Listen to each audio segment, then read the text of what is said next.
And my wife says I'm never home. What does she know? Good morning, everybody.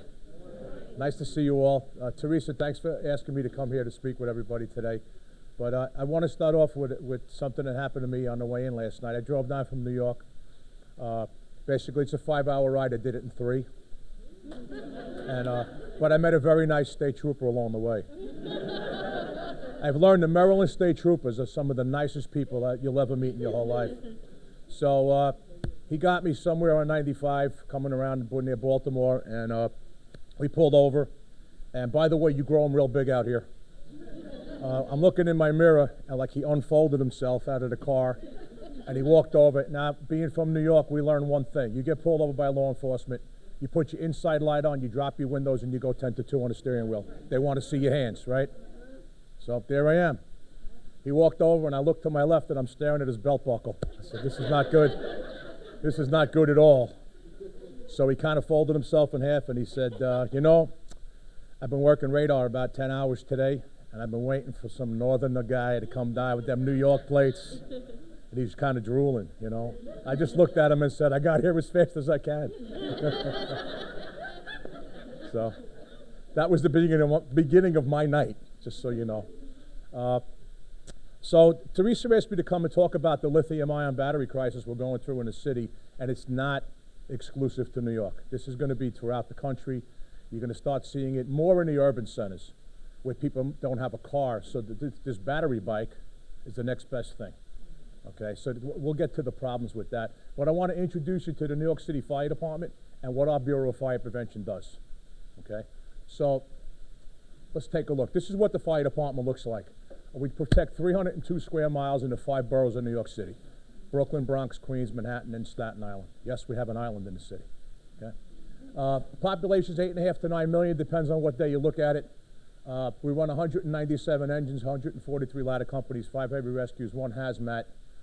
3 boats all the time. We put another 4 or 5 boats during the season, during the boating season, and 350 special units, special squads, tactical units, rehab, ambulance. Well, the ambulance is separate, but rehab units at fires. Of course, all the chiefs, all those people that come to the party.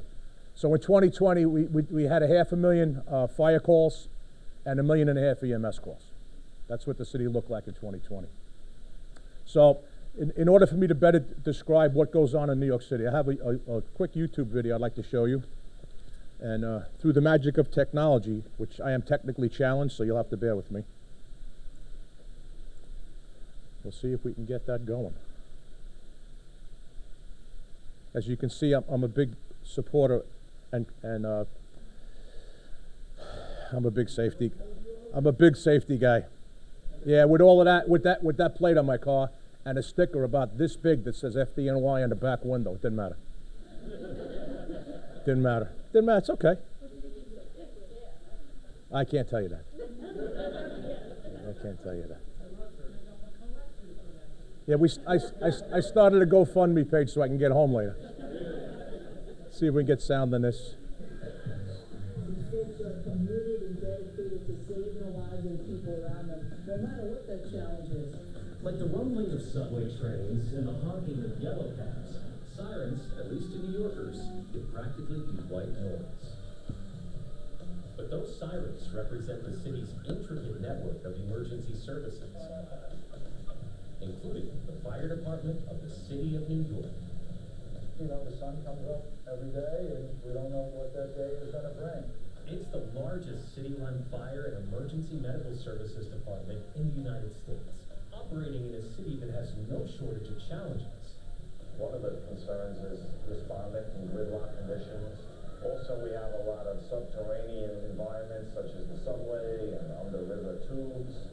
You never know what you're going to encounter, and we try to prepare them for just about anything that they can come across. New York City's fire department boasts prestige and pedigree, as it fights more than just fire and faces challenges unique to its epitomic urban environment.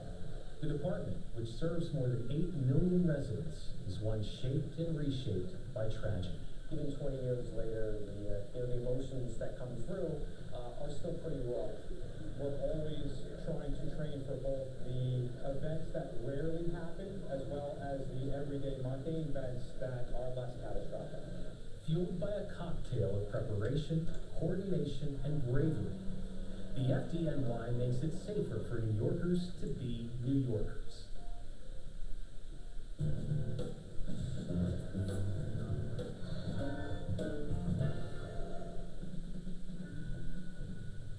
42 Great Jones Street in Manhattan is home to Engine 33 and Ladder 9. First thing, we start going over the rig, getting ready for the events of the day, the emergencies. This is where the lieutenant sits. We have a lot of tools up here that we use also. We have a computer that we can get special information, and we have a telephone that we can reach the 911 dispatcher from. More than 17,000 people make up the ranks of the FDNY. About 10,900 firefighters across the city command a fleet of more than 400 fire trucks. The department also has more than 4,600 EMS personnel and around 2,000 civilians working in areas like administration, technology, and health services. Compared to other cities around the country, the FDNY has no competition. Chicago has around 4,900 members, and Los Angeles has just under 4,000, including civilians. Tokyo touts itself as the only city with a larger fire department, with around 18,000 members. But we are a large fire department. I consider us to be the best fire department. John Hodgins is the FDNY's chief of department, overseeing all fire and EMS services. My dad was a firefighter, and I would always visit the firehouses. I always thought it would be, a very cool job. In my mind, a New York City firefighter, you have to have the mindset that you're doing your job, and while you're doing it, your main mission is really to help people. The FDNY operates 217 firehouses across 320 square miles of New York City. An additional 49 EMS stations play host to the department's fleet of ambulances.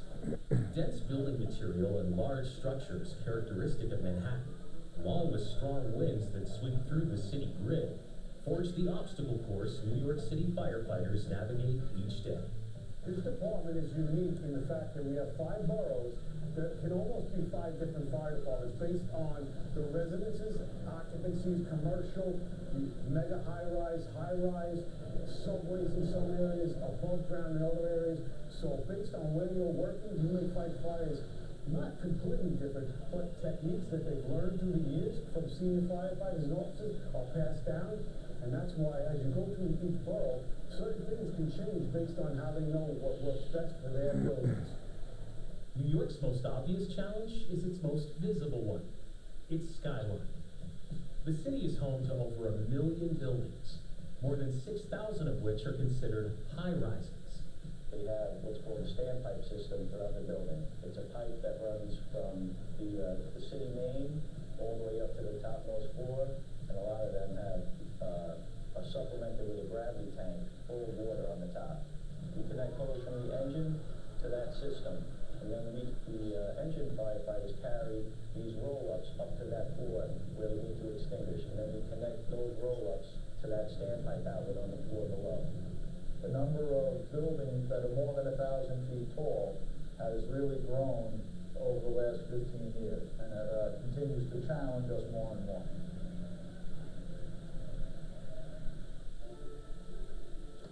Subways are a little bit challenging just because of how far underneath the ground they are, that it's a little bit more dangerous. Not to mention the great amount of electricity that is running through the subways at all times. So there are many hazards in the subway. Moving trains, electricity, and confined spaces. Behind me is a subway car from MTA. They brought it in here a number of years ago. It's a great asset for the New York City Fire Department. We bring the units out here and they drill on a regular basis.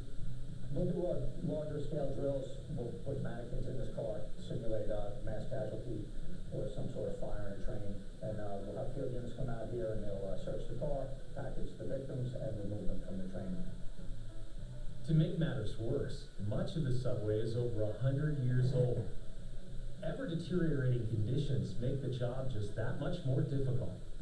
In fact, much of the city's infrastructure is aging. Those buildings that are 100+ years old can be like big tinder boxes and they can light real quickly. Since a lot of the infrastructure is old, we get a tremendous amount of gas leaks within the city. This can pose a tremendous danger to both the public and the firefighters going in to check on the gas leak, shut down the gas leak.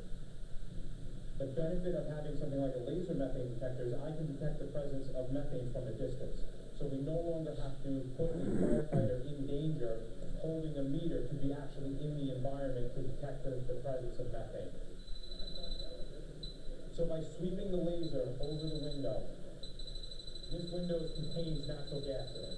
The natural gas within the window is absorbing the infrared light that's coming off of the meter, so less of that light is coming back to the meter. The meter calculates that difference and determines a concentration based upon that. Over time, technology like this has made possible a fortified department, better equipped to handle the city's ever-evolving emergency landscape. Meanwhile, the FDNY has found strength as it's adapted to circumstance. The department has been shaped by its history and has changed in response to it, including in the span of one morning in September 2001.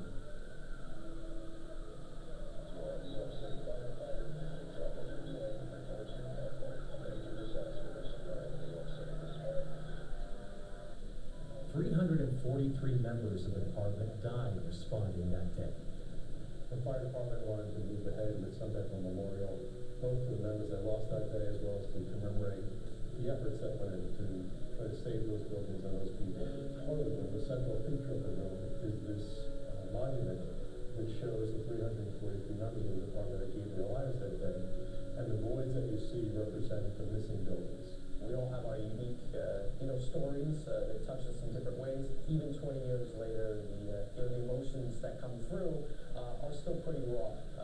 Hearing radio transmissions of that day, seeing the images.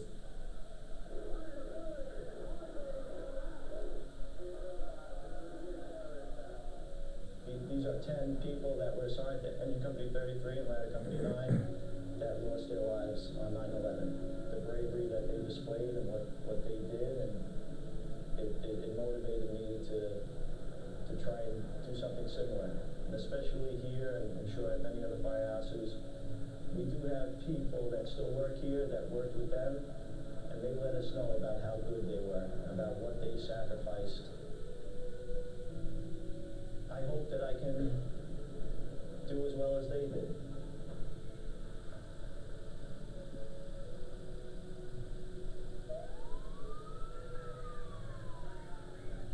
Over the following 2 decades, the department refashioned itself. Since 9/11, the fire department has become what's known as an all-hazards agency. So they don't just respond to fires anymore, but it became more focused, more specialized training, more of those types of things.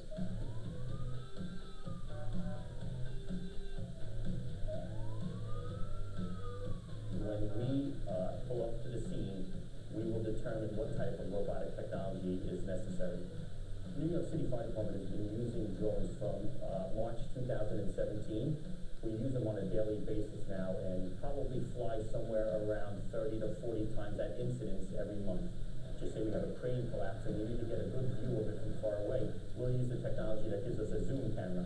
But if we're operating a fire, then we start to use thermal technology and drones that have that capability. The department's commitment to technological advancement is important, but tech is not its strongest asset. A magnet for strong, selfless, and steadfast personnel, the FDNY employs more than 4,000 emergency medical services members in addition to its firefighters. Folks that work here are EMTs and paramedics, are responding to medical emergencies. So they can be dispatched to any scene, no matter where you are in New York City, and provide the level of care that is necessary to sustain somebody's life. EMS does about 1.5 million assignments a year, which is astounding compared to other EMS systems. In fact, FDNY oversees the entire operations for EMS, so we're responsible for the entire city, whether it's an FDNY unit or it's a hospital unit. we supervise all of that.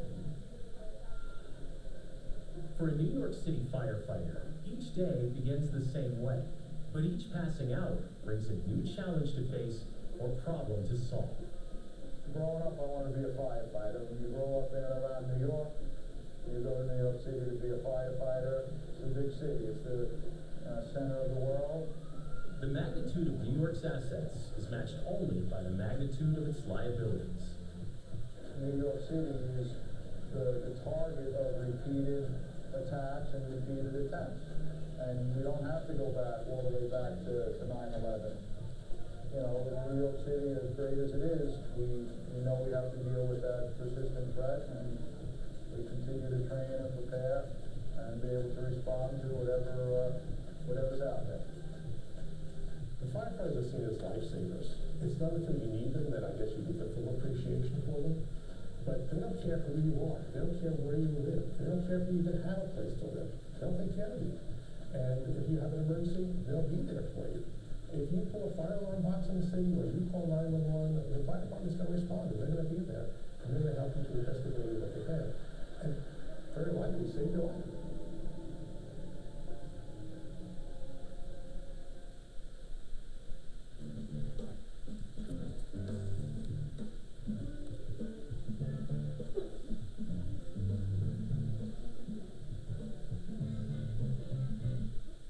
Other than that, we got nothing to do.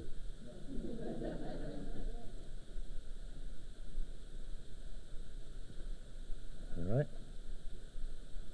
See if this works. I told you I'm technically challenged. All right. So they talked about everything in New York City in the fire department except the Bureau of Fire Prevention. We get that.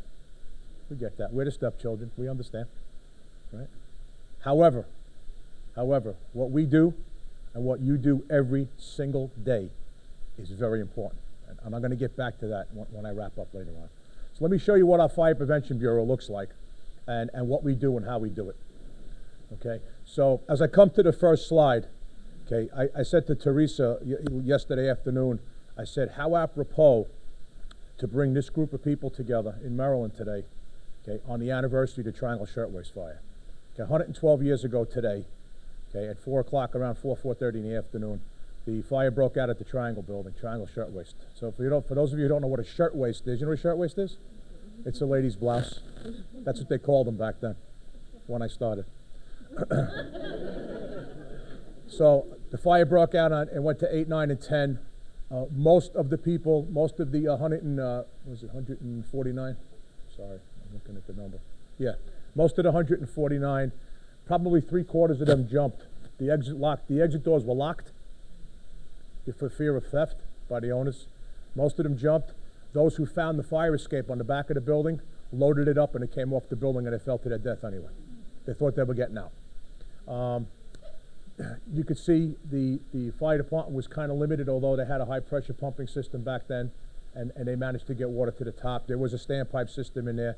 There was so much fire going on when they pulled up, it was out of control. In the textile manufacturing business, okay, people are working around materials and textiles basically up to their waist. There's just piles of it everywhere, stuff hanging on racks. When the fire took off, and it was smoking materials. So Chief Croker, who started to pioneer a lot of stuff, was a big fire prevention guy. And he kept telling the folks at City Hall, listen, we're going to have a calamity in the city, because they had the same fire across the river in Newark, New Jersey 3 or 4 weeks before. It's going to happen here. They didn't believe him, they didn't do anything about it, and then sure enough. So soon after, within a few weeks after the fire, Chief Croker resigned. He said, I'm not doing this anymore. And Chief Kenlin took over the fire department. Interestingly enough, side note, he went into business as a fire prevention consultant. And of course, after this fire, everybody was well aware, so he got a lot of work. They're still open. Croker Fire Protection is still a consulting company in New York City. They're writing high-rise fire safety plans for buildings and things like that. Amazingly, his stuff kind of took. So what I'll ask you to do, like you did this morning for one of your past members, I think today, on the anniversary of Triangle Fire, which changed a lot of codes everywhere in the country, I think we take another moment of silence for the victims of this fire and think and pray about how we never want this to happen again.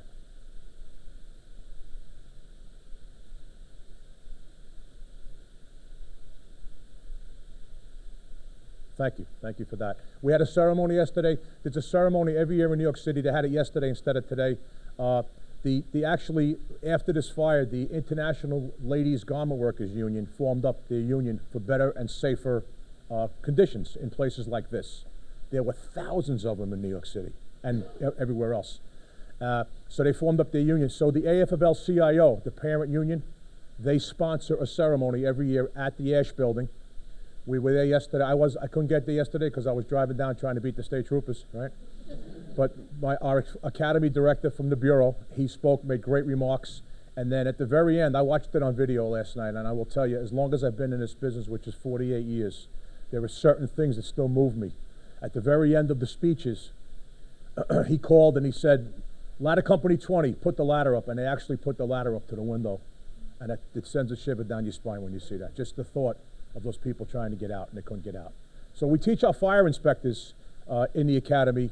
We currently have a class of 50 new inspectors in the academy. They go through a 12-week fire academy on building inspection, fire inspection, codes, all that stuff. They just finished their second week. Okay, they still have the 1,000-yard stare when they sit in the classroom. They're doing one of those, you know. But we teach them, don't just look at the building, look at the people.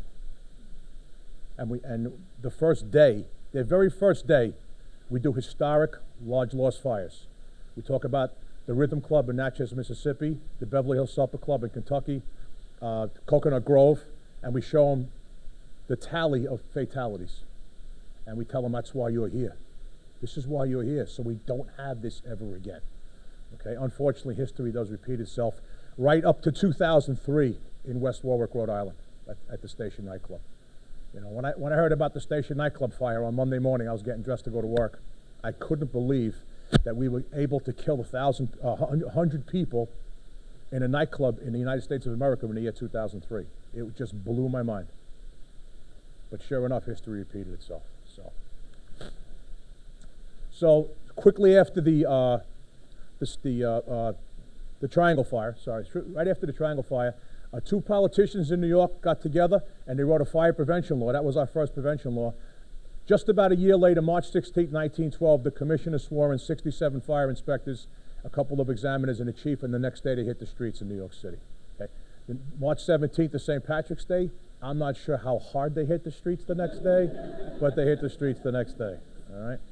So in our mission statement, within the FDNY, if you open up any desk computer, any desktop, you get the FDNY intranet right away, and it's a whole bunch of resources. So on the intranet is our mission statement for the Bureau. Okay, and in there, it talks about the citizens, the visitors, and our first responders. We tell our firefighters when we meet with them, you're our primary customer. I mean, of course, we're in it for the people. Okay? But if we can make the building as safe as we can make it when the firefighters are in there under horrible conditions, then the people have a much better chance of getting out as well and surviving the fire. So part and parcel of that is we also tell our inspectors, we teach the why to the how. Okay? Could teach any of you right at this moment how to witness a 5-year flow and pressure test on a standpipe system. Okay. Let the water come out, it runs clear. They remove a couple of check valves, they pressurize it. It's easy. Teach you how to do it in 5 minutes. More importantly, we teach our fire inspectors why we do it. And the first thing we tell them is, because at 3 o'clock in the morning, when the units are pushing down the hallway to the rear apartment, they got to get water out of that outlet on the 23rd floor to get to that family in the back. It's the why that counts. It's the why that counts. So that's us, 111 years. I don't look too bad for 111 years, do I? All right. So our Bureau is staffed by an assistant chief of department as the chief of fire prevention. He has a deputy assistant chief, and he might have 2 someday. And then there are executive officers, administrators. There's an executive inspector. Okay, thank you very much. And we have a team of chief inspectors that run the units. Okay, and we'll show you that. So right now, our total Bureau of Fire Prevention sits, when we're at full staffing, at about 650 members. And a lot of people say, wow, that's a big Bureau of Fire Prevention. Who thinks that's a big Bureau of Fire Prevention? Raise your hand. It's pretty big, right? Right? Right. In Ron's opinion, probably should be 3 times that size. Bureau of Fire Prevention in Tokyo, you saw the Tokyo thing, right? They got 18,000 people in the fire department, 5,000 of them are in fire prevention. That's the core value. That's the core value. They put that emphasis on prevention, public fire safety education, all of that stuff, okay? By the way, public fire safety education is not part of the Bureau of Fire Prevention in New York City. We have a Department of Community Affairs that works out of the Commissioner's office, and they work, because they go to community board meetings, they go to that kind of stuff. They also do the fire prevention, safety, CPR, and all that other stuff. They don't work under the Bureau. 500 swarm uniform inspection personnel. When they talked about 2,000 civilians, they consider our inspectors civilians because they're not firefighters. Even though they're uniformed civilian fire inspectors. They're civil service, they take a test, they promote up through testing and the whole bit. We have 50 officers in from operations. Lieutenants, captains, battalion chiefs, deputies. Because we have to work together, okay, to make this work. And then we have 100 I call other. But the other are as important as everybody else.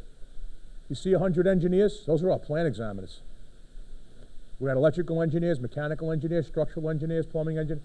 They do all our plant examination. And these are just engineers, they're not fire people. They decided they want to work for the fire department. But they're so in tune with what we do that they'll call over an operations lieutenant or captain and say, you know, I'm looking at the set of plans. I think if there's a fire in this building and they do this, your people are going to get hurt. What do you think? And they put their heads together. So they're very in tune. Those are all our units in the Bureau. Okay, and I'm going to kind of introduce you to some of them as we go on, but that's how we broke it out, okay, because there's a lot going on in the city. Okay, so our technology management unit, that's our plan examination group. Okay, that's our plan examination group, and they examine plans for all the stuff that we worry about. Hazardous materials, gas stations, paint spraying, fire alarm systems. You see that number? That's not a typo. We get 20,000 fire alarm applications every year in New York City. 20,000 applications. 5,000 are brand new, and 15,000 are alterations to buildings. We need people to look at those plans, don't we? Want to be a plan examiner? Give me a call. We need people. And they look at other fire protection, detection systems, etc. Okay, they have a little engineering group that looks at new building equipment. Okay, they want to put in that unit there. It's a chiller type unit. There's backup power. Can we put this in the building? Will it pass muster with the fire code and with what we need in that building to run that building efficiently? Okay, our fire officers, our operation officers, they review the emergency plans that have to be submitted by law, particularly for high-rise buildings. You heard what the man said. We have 6,000 high-rises in the city. Now, currently, only commercial high-rises, office buildings, require someone in the building to act as a fire and life safety director. And I'll tell you how to get to that title. So we'll look for that. However, we just passed new code. We're building something called a mega high-rise now. See, a 65-story building wasn't big enough. So we got a couple of 99s. But the 99s, once they hit 800 feet from grade, that's considered a mega high-rise. So anything built over 800 is a mega. We're going to require a fire and life safety director, even if it's a multiple dwelling. Right now, we don't require it in any multiple dwellings. We're going to require it in a multiple dwelling because of the size of the building.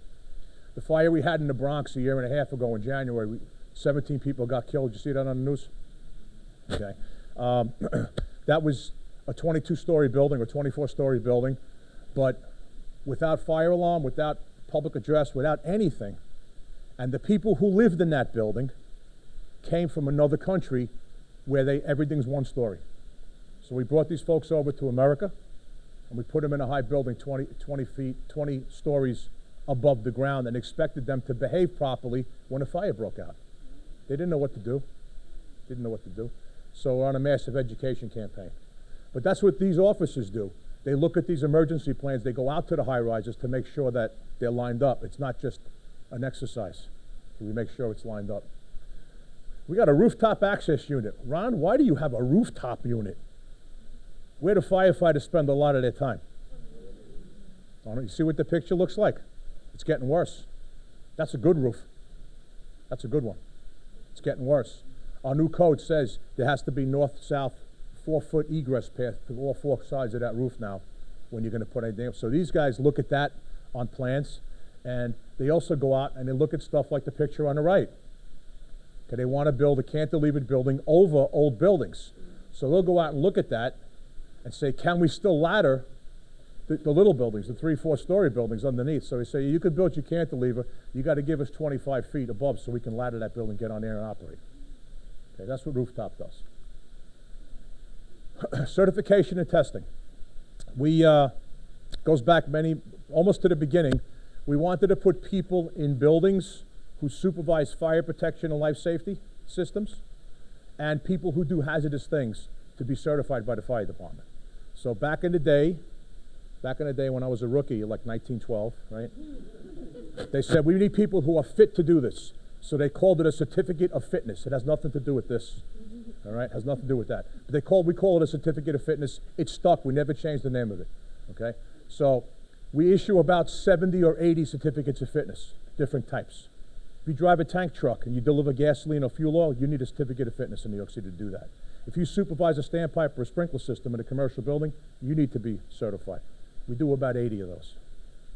Okay. So we have a testing center. We see about 100,000 people a year for tests. They come in, they sit down at a computer, we provide the study material, and they sit down and they take an exam and they get the certificate. It looks like a license, got your picture on it. When we go to that building for an emergency, that person is liable to ensure that everything's working right. Okay, and we've developed newer ones that I'll talk to you about. Okay, our fire alarm inspection unit looks at everything. If anything's tied into a fire alarm system in a building, they look at it. Could be the fire pump, could be a medical gas system at a hospital. Our fire alarm people, they're out there, and all of our fire alarm inspectors are engineers. They're all engineers. Their plant examination unit that handles the 20,000 a year, they're looking for that integration of all the building systems that go attached to that fire alarm system, whether it's a sprinkler flow alarm, the elevators coming down, whatever else. A fire suppression unit, they witness testing and conduct inspections on sprinklers and standpipes. The code says every 5 years you got to do a flow and pressure test on a standpipe or just a pressure test on the fire department connection for a sprinkler system. Okay. We witness about 12,000 tests a year because we got 62,000 accounts. There's 62,000 sprinkler and standpipe system, and then they do a basement to roof inspection. We don't just witness the test, we go look at the building and take a look around. Okay. They also assist the Bureau of Fire Investigation. In New York City, the fire marshals are our fire and arson investigators. Okay. The fire protection inspectors do that. The fire marshals do cause and origin. Okay. So the fire marshals in New York City, it's a firefighter who takes an exam for promotion. They go back to school. They go to the police academy for probably 6 or 8 weeks, and they end up, they carry firearms, they make arrests and all that stuff. Okay? So we assist them as well because they go out to investigate a fire and the sprinkler system didn't go off or the range hood system didn't go off. They don't know what they're looking at. Why don't they know what they're looking at? Because they're firefighters. They're not fire prevention people. So they call us and we go out and assist them. We have a range hood unit. Okay. We have about 6,000 hoods in the system that we issue a permit for. In order to run your hood in your restaurant, you need an annual inspection that gives us the opportunity to come out and look at every single restaurant in the city. Okay. Bulk fuel safety. Every 2 years we do a test on the automatic foam system that would go off to put a fire out like that. The foam system failed that day. It didn't work. It's not New York City, that's why. So they check leak and spill control, portable fire appliances, and then they're also responsible for gas stations, the power plants. Our power plants in New York City, they store 10 to 20 and 15 million gallons of fuel. Con Edison is our power company in New York City. All those power plants, they're all bulk storage terminals. Okay? And then pipelines. Okay, the young lady you introduced me before. By the way, I didn't realize I'd be in a room with like 5 Miss Americas. This is very cool. Okay? It's like hanging out at a pageant, man. This is great. Okay? Don't tell Mrs. K I said that. The main pipeline in the country is called the Buckeye Pipeline, and it runs from Texas to Linden, New Jersey. And then from Linden, New Jersey, it's a huge terminal, Linden. It gets repumped out to terminals in New York City and to Kennedy and LaGuardia and also Newark Airport. It runs underground through the whole city. Twice a year we do a pipeline drill. Our pipeline coordinator comes out of the bureau. He sets up the drill, and it's big. It's a citywide drill because there are valves underground, under hatches everywhere in the 5 boroughs. So with the dispatchers, they'll say, engine 68, go to the corner and walk, and don't walk, open the hatch and shut the valve. And they actually go out there and start shutting the valve down. So we have the pipeline to continue with too. We have a hazardous cargo inspection unit. You can't run a tank truck through New York City delivering oil or gas until we look at it every year. Every year. And a rack body truck that delivers gases, we look at it every year. And we get complaints like that. That's usually a complaint. That's gasoline in those plastic tanks with a hand pump. It could be, but it's not. It's gasoline. So when I showed this to the chief of department and the executive staff in January, they wanted me to come up and kind of, this program is about eight months old. We've been showing it everywhere. And he said, come up and show it to the staff, so all the bosses are there. And I got to this picture, and Chief Esposito, who you met in the video before, he said, Ron, I got a question for you. Is that one of our firehouses? Because firefighters are very creative. They do stuff. I should have said, yeah, it's Engine 45 in the Bronx, but I didn't, you know. So, okay, so our explosives and entertainment unit, years ago, they started out as, they were blasting inspectors. That's what we call it. That's the civil service title, blasting inspector. And that's when Manhattan was being built over the last 40, 50 years. And these were the guys that were the actual blasters. They would work in the tunnels and do blasting for 30 years, and then come to the fire department and be an inspector. Who better than the guys that did it, right? So, but their work has changed. Okay, so I'll tell you about that. But in the meantime, they issue permits for handling, storage, use, transportation of explosives. They investigate illegal bulk storage of automotive airbags. Why? Why? There's an explosive charge to make the airbag go off. Now, you go to a junkyard or an auto salvage yard, and they've pulled all the airbags out of 5,000 cars, and they got them stuck in a container somewhere. Is that a problem? Could be. Could be. So they investigate that, and they work with the Bureau of Fire Investigation, our fire marshals, ATF, the police department, bomb squad, whoever else needs their help. They're pretty busy. Okay, so they also supervise outdoor fireworks displays, indoor pyrotechnic special effects, construction sites, blasting. They worked in these kind of tunnels their whole life. They're blasting two new shafts right now out in Queens for another tunnel. Indoor and outdoor concerts, fireworks shows, but this is the bulk of their work. 80% of what they're doing now is this. Okay, Blue Bloods and the FBI's are keeping them busy 6 days a week. Special effects, blowing up cars, and even the ammo they're using, the blanks. And you saw that tragedy happened out in New Mexico, right? So we permit even ammo, smoke, special effects. Those guys are there 6 days a week. So these two shows are keeping them very, very busy. So what happened was in 2018, a firefighter, Mike Davidson from Engine 69, died in the basement of that brownstone, that building that's all burned up there. That was a building that was used by many, many studios to shoot indoor shots. It was set up as a studio. It was a sprinkler building. Our blasting powder guys went there for special effects.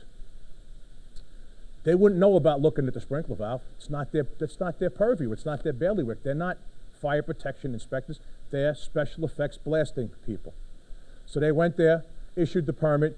The special effects did not start the fire. Okay, the fire broke out in some heavy electrical equipment.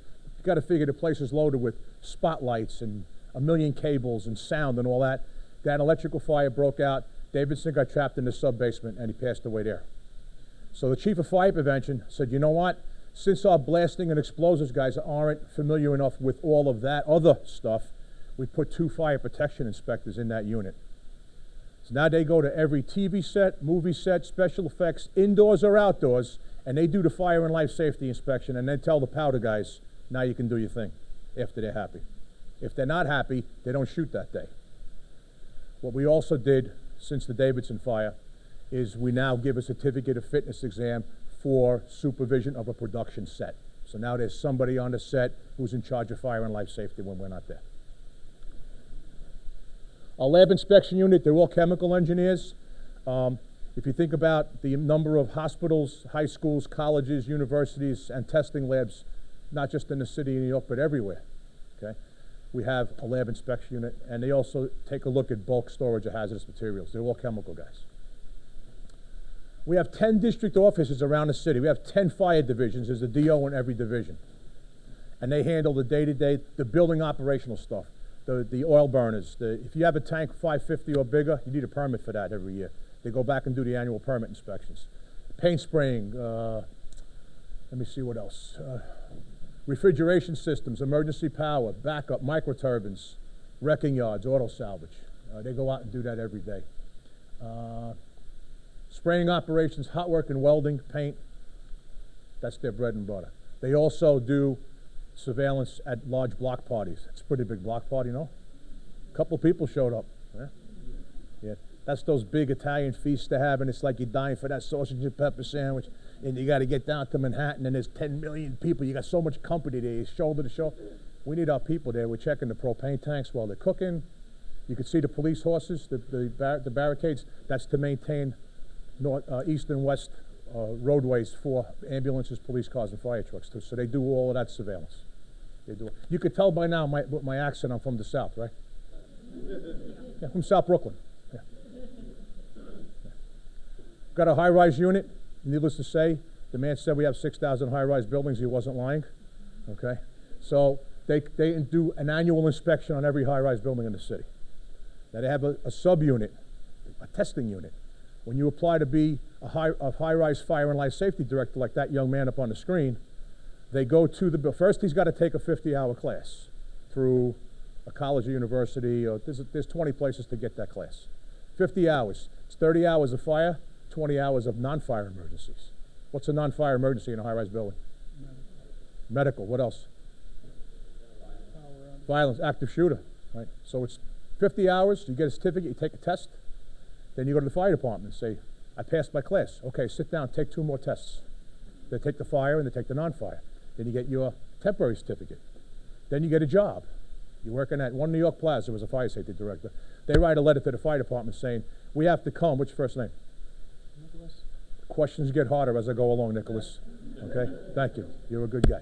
Okay, so they write us a letter. Nicholas is ready for his test because you've been studying. Okay, we send an inspector to the building, and he spends 5 to 6 hours with Nicholas and asks him thousands of questions. Where's this? Where's that? By the way, take the elevators down. Make an announcement. Pull the fire alarm. Make another announcement. Shut off the central station. Do this, do that. Then we also require what they call a BIC card, building information card. It's 14 by 17. It's laminated. Has all the elevator risers, all the fire risers on there. Better memorize the BIC card too. Who's on the fire brigade? Who are the security guys? What's the name of the guy? What's his phone number? 5 to 6 hours.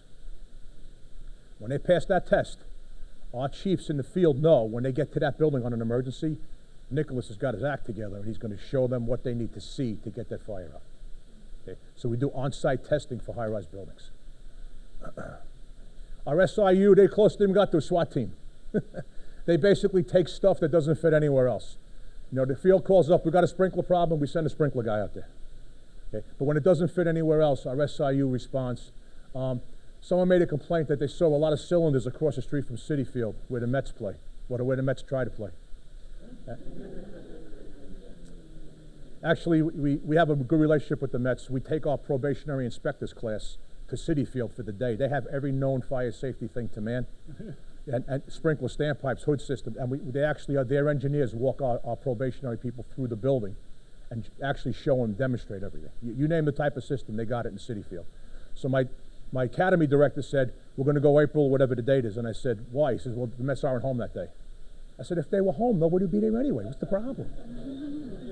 Spoken like a true Yankee fan, right? So they go to Citi Field the first time, and they find 4,000 cylinders in this yard. 4,000 cylinders of propane and other flammable gases, no permits. This is kind of going through COVID. Kind of you can have the outdoor eating. Remember, everybody was doing outdoor eating. We've got thousands of these wooden sheds up all over the city now, and the propane was for heaters to keep everybody warm during the winter to eat outside. So we give the guys cease and desist orders, and they get rid of everything. 2 months later, we get the same phone call. Guy's back in business again. So this time, my unit chief called the fire marshals. They said, "When's the last time you made an arrest?" They said, 2 days ago. I said, "Come with us, we got one for you." And they locked the guy up. That's reckless endangerment. Okay? So that was that, and all this other stuff. Is the school up here? Oh yeah. The third illegal conversions. A religious sect bought an old school and made it into a school. Okay. It was already a school. They're going to make it their school. The problem is, a neighbor called up and said, "You know, the new school opened up Monday, and we saw like 100 kids come in, and they have never come out." So they created a dormitory in the school, in the basement, 2 means of egress to get out, 2 stairwells. They put up gates with locks, so at night the kids were locked in the basement so they couldn't get up into the school and wreck it and play tag. So we get that call, we go over there, we take the building department with us, we took the marshals with us, we took the police, took the whole gang, and they didn't want to let us in. So my guys were first in the line, and then they said, no, you can't come in here. And they turned around to the cops and said, you give it a try. We got in. We got in. And went down and we found the whole thing, shut them down, vacated the building. Vacated the building. So that's just kind of the stuff we do. We have some citywide task forces. The SIU was always up, and we have a shelter task force. Try to imagine how many homeless shelters we have in New York City. We have a task force that just does the shelters, full time. Yep. And these are others that we stand up on occasion. Three-quarter housing. Everybody asks, what is three-quarter house? I heard of a halfway house. What's a three-quarter house? Well, it's a halfway house with another quarter on it. You must know. Okay, so three-quarter housing for, you have a group of people, men or women.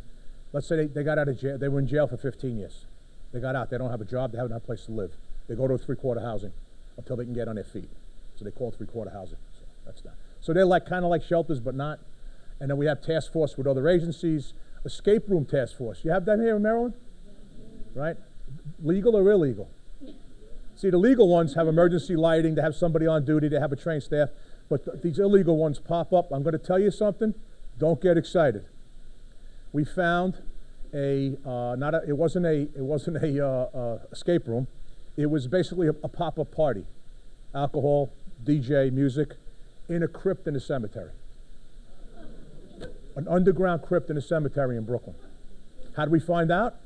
The lone security guard's driving around and he hears music coming out of one of the graves.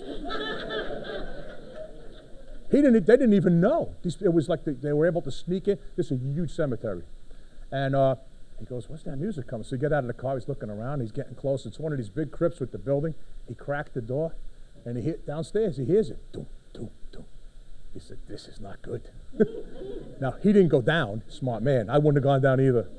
He called 911. He says, this is John Smith from security from the cemetery. There's a party going on down the crypt. And 911 operator said, huh?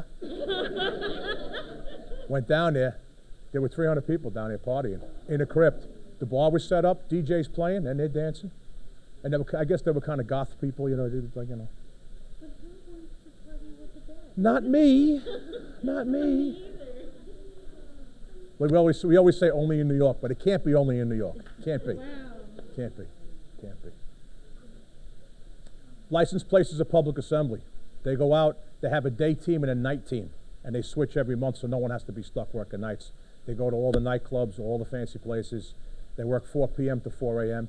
Liquor law is 4 o'clock in New York, so they can serve up until 4 a.m. So we go out to you move it to New York now, right? We know where her head's at, right? So sure enough, they go out on night surveillance, and occasionally they go out with the March team, multi-agency response to community hotspots. They do vacates. The law says if they're one person over on that, then they're in violation. So if it says occupancy of 300, at 3:01, the place is shut and they get summonses. That's it. Done. Done. Public Buildings Unit inspects public buildings. I worked on that for 3 hours last night. How'd I do? Public Buildings Unit inspects public buildings. I rehearsed that for 3 hours. Wow. Pretty good, huh? For Prince George's? Yes. Isn't everybody? Where's Teresa? Teresa here? Yeah. She told me everybody in Maryland is from Prince George's County. Is that true? Okay. Yes. Yes. The Prince George's Mafia. I know those guys. I worked with them for 25 years at the memorial. We also inspect buildings that are not under our jurisdiction. So you see the JFK, John F. Kennedy Airport. The airports in New York City are run by the New Jersey Port Authority. They're a state authority. So we go to those buildings too, and we very nicely ask them to comply. CDA was stood up after the Deutsche Bank fire in 2007. We lost 2 firefighters there. Deutsche Bank building was across the street from the World Trade Center, and it took tremendous damage after the collapse and fire. So in a couple of years, the owner said, you know what, we've got to take the building down. So they started taking it down, except the fact that the construction crews started to dismantle the standpipe way before they were dismantling the rest of the building. And then as they were just doing their demolition, they put up tons of 2x4s with plastic for dust control and all that stuff. That all lit up. Our guys went up, they got caught in that maze, they couldn't get out. So after that, we set up CDA. Any construction site is inspected every 30 days. Our CDA inspectors are also OSHA 30-hour certified, and they give violations on OSHA stuff too. Okay? So if it's over 75 feet, we got it. If it's under, the local administrative fire company goes out and does it every 30 days. We're not going to have it again. They also assist the fire marshals if there's a fire on a construction site, and operations if they have the need. Administration and planning, they do our administration and planning. Not bad, huh? Okay. That screen on the right, which is hard for you to see, that's a picture of what our iPad look. Am I able to pick this up? May I? Okay. All our inspectors now have one of these. Okay. When they go out and do an inspection, they get up in the morning, they hit the button. That tells them where they're going for the day. All the standard forms of orders, the code, the inspection forms, everything is in there. They go out and do the inspection, and they hit, I'm happy. It goes to their supervisor at headquarters, comes up on the screen. If they're happy, hit the button. It goes to billing. We do nothing for nothing, by the way. We charge for everything. Okay, when we're up to full capacity, our revenue package is $77 million a year.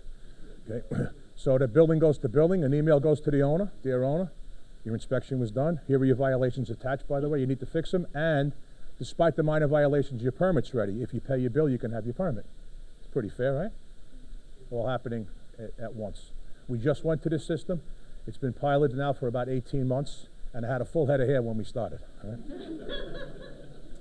Our code development people, that's all they do.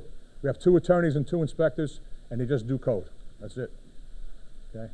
And they also work on we have something called the standard form of order. It's a 300-page manual. Any inspector that writes a violation, they all write it exactly the same way.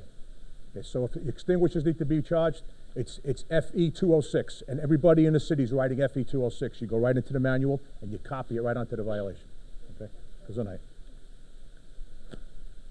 We have converted factory buildings. We call them lofts. They're now turning into apartments. Yep, so lofting's been around for a long time. We have a loft board to make sure it's a building guy, a fire guy, an engineer, or somebody else, and they meet once a month, and they get the new applications. But now, since COVID, nobody's coming back to work. So the mayor thinks that we're going to turn about 30% of our high-rise office buildings into apartments. That's our next challenge.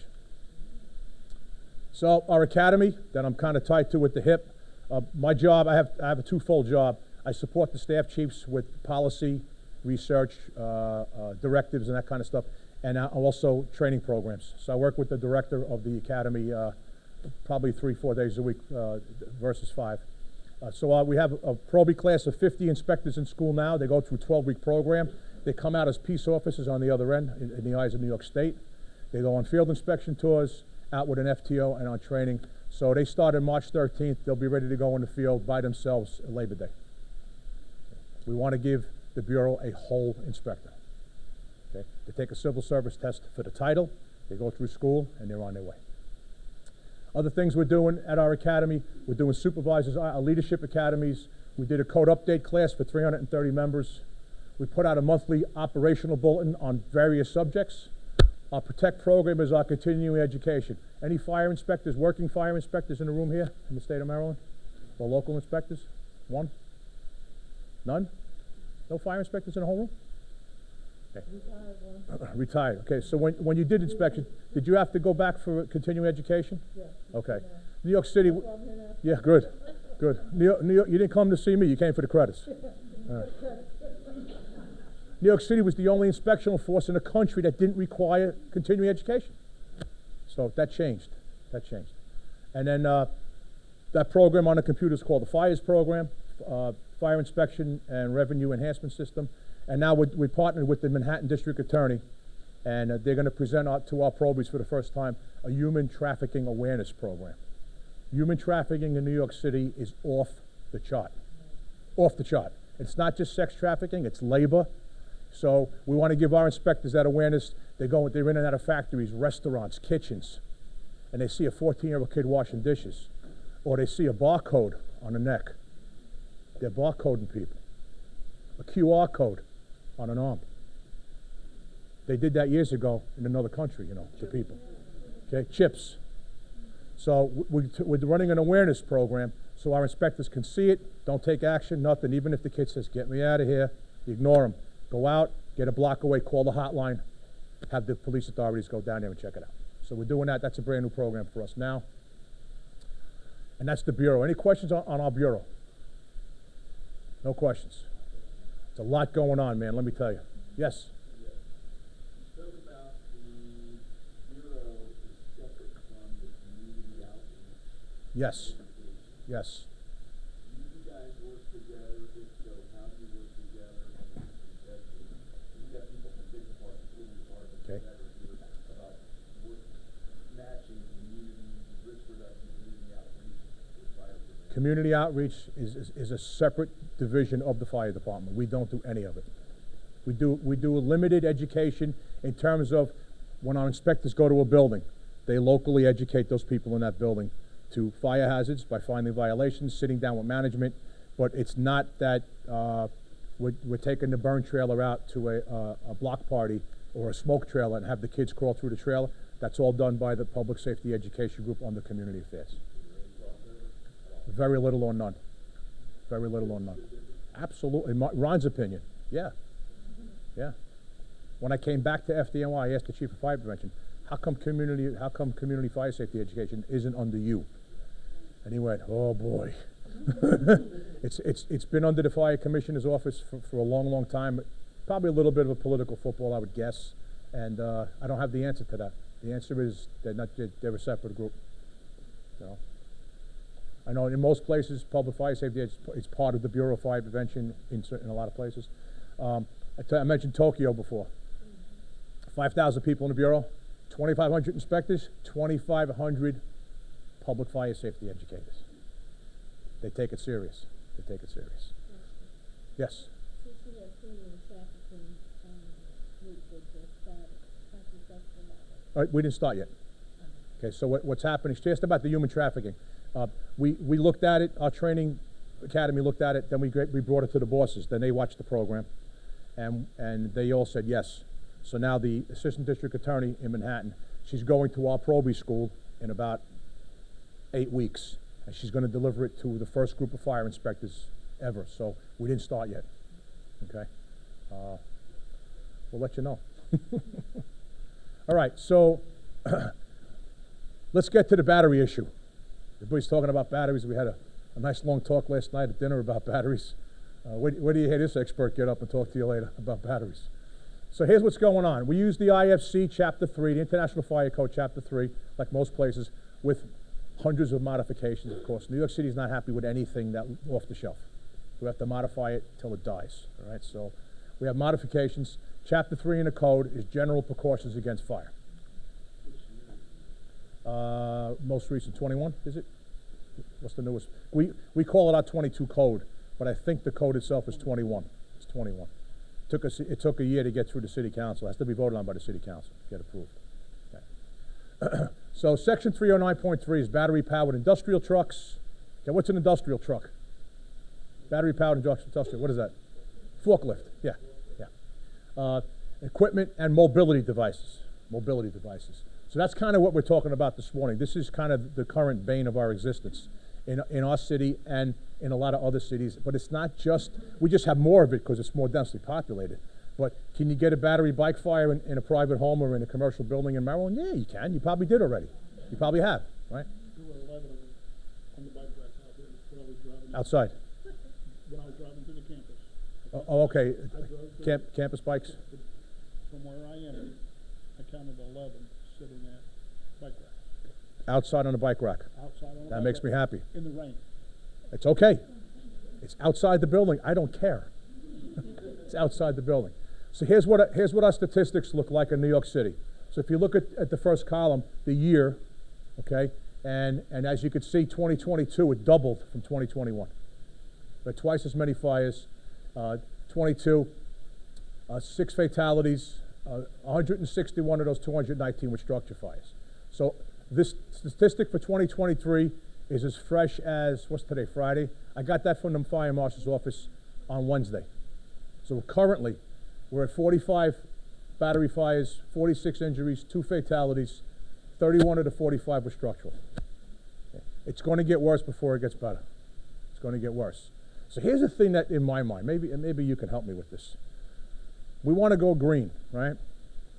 So the greenest way you can go on a bike is to use your feet.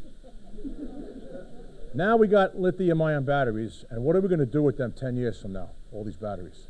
I don't know. I'm just asking these questions. Nobody has any answers yet. So I'm not sure if the battery thing is green, but We're just storing your old batteries in an old school building in Morris, Illinois. in an old school building in Morris, Illinois? Why there? You're not familiar with what happened in Morris? Evidently not. They had 100 tons of lithium-ion battery waste stored in a school building. The guy bought the building for storage, was renting it for $700 a month. Well, the battery started to decay. You can Google it. A little bit south of Chicago, outside a little town called Elwood Fire Protection District. They noticed that there was green smoke coming from the building. Fire chief said, hey, that's a problem. And it's now turned into a Superfund site. Ah, there you go. Perfect. They used not very much. They used 33 million gallons of water and were unable to extinguish. Google it, Morris, Illinois, lithium-ion battery fire. Thank you. Thank you. That's exactly. Is that a problem? So what are powered mobility devices? Basically anything powered by a lithium-ion or other storage type battery. Okay, and they have to be the term does not include motor vehicles or motorcycles. Anything that has to be registered with Department of Motor Vehicles doesn't include that. Okay, so under this section of the code, our new 22 code, okay, section 1, subsection 1 talks about the chargers, the battery chargers themselves, inspection, charging areas, and storage areas. Okay, so they shall be charged and stored in a storage, charging, or repair facility, including certain areas in Group B, R2, and M occupancy. So they included, okay, what's B? Business. Okay, R2? Okay, and M? Mercantile. There's another old term, right? Back in the Old West, you watch the old Western movies. We're going to the mercantile for feed, right? We're still calling it a mercantile. Some things never change. Okay, exceptions. R3. Bless you. R3. Private homes. No jurisdiction. Okay. Here's the bane of our current existence. In a multiple dwelling, you can charge up to 5 personal devices per dwelling unit. So let me explain why that's there. When our code development folks wrote this up, it was 2 and 3 years ago when they were preparing to put it in front of council. And as it got through to council, the battery crisis appeared as they said, okay, we approve the new code. So knowing what we know now, we wouldn't have had that in the code, but it's there. Okay. The other side of it is when you're in a multiple dwelling, that apartment, we don't have jurisdiction at that apartment because it's like it's your domicile. You know, public areas, hallways, basements, like a rooftop, but we don't go in the apartments and do inspections anyway. So it was a good idea at the time. It's like when I got married, it was a good idea at the time. See? The other exception, charging a single device in the presence of the owner while they're watching it. Okay, we could do that. So 301 is they have to be charged in accordance with the manufacturer's instructions and the applicable listing. And there it is. Okay? So whatever the local laws are, the state laws, whatever it is, plus it has to meet the listing. Those are the UL listings. This is what Underwriter Laboratory, they're at the top of the chain that are doing tests on these batteries. When you buy an a battery bike, okay, how much a battery bike costs? Well, you can get one for $1,500, but $1,500 to $3,000 if you want the Cadillac, or you want the Escalade model, you know. The battery, when that battery gets shot, a new UL good battery that comes with the bike is $300, $300. The knockoffs are $50. That's the bane of our problem right now, and I'll get to that in a second. Okay, so they're not getting a UL listed battery when they buy another one. So battery inspection under 3.2. Okay, battery should not be recharged if the battery was dropped, involved in a collision, or otherwise subjected to some mechanism of damage. Okay. Damaged battery should not be reused, and at the end of their usable life, promptly removed and lawfully disposed of. Our sanitation department has some mechanism for taking used batteries. They will take them. Okay. The charging areas. Okay. Charged in a suitable indoor room or area or outdoor Like we saw the bikes this morning, okay? Basically, if it's an indoor area, it's gotta have mechanical ventilation or natural ventilation in accordance with a mechanical code to prevent accumulation of flammable vapors. And my friend here will talk about that a little bit more later. Okay? So battery charging areas, adequate electrical supply. I'm gonna show you some great pictures on inadequate electrical supplies in a minute. Okay? Directly connected to a receptacle. Anything that they're charging for lithium ion has to be directly connected to a wall outlet. No outlet strips, no whatever you, multi-plugs, what do you call it? Surge, yeah, right, not directly into the wall. And I'll show you some good shots coming up, okay? So, in a battery charging area, minimum 3 feet should be maintained between equipment during charging operations. Minimum 3 feet, okay? Uh-oh, what happened here? Not a problem. Okay, no extension cords, no power strips, okay? Or no other devices. So this is, we caught this on an inspection. I'll go back, we're gonna go back to that inspection again, all right? Batteries can't be stacked, charged in an enclosed cabin unless it's specifically designed for. We just approved a lithium ion battery storage cabinet for charging in New York City. There's a company called Cell Block. I don't sell Cell Block, I don't endorse Cell Block, but that's the name of the outfit. They seem to be first in this war. Our hazardous materials team is using some of their stuff, but the material itself, they're like little glass beads, and then when that battery takes off, they melt and they encapsulate the unit. So they built a cabinet with 25 or 30 cubby holes, and you put the batteries in, and on the roof of each cubby hole is that stuff. So if that battery goes on fire, it'll drop down and encapsulate the thing. Yeah, pretty interesting technology. I could have never thought of that. I'm still working on shoelaces, man. It works. It works, yeah. It works. So we talk about distances, If the total capacity in a single fire area is less than 20 kilowatt hours, all the batteries are rated for kilowatt hours. A half a kilowatt hour, 3/4 of a kilowatt, 1.2. If it's less, they can be 2 feet apart. If the total storage is more, 3 feet apart, okay? We want to separate these. Can't use that room for anything else.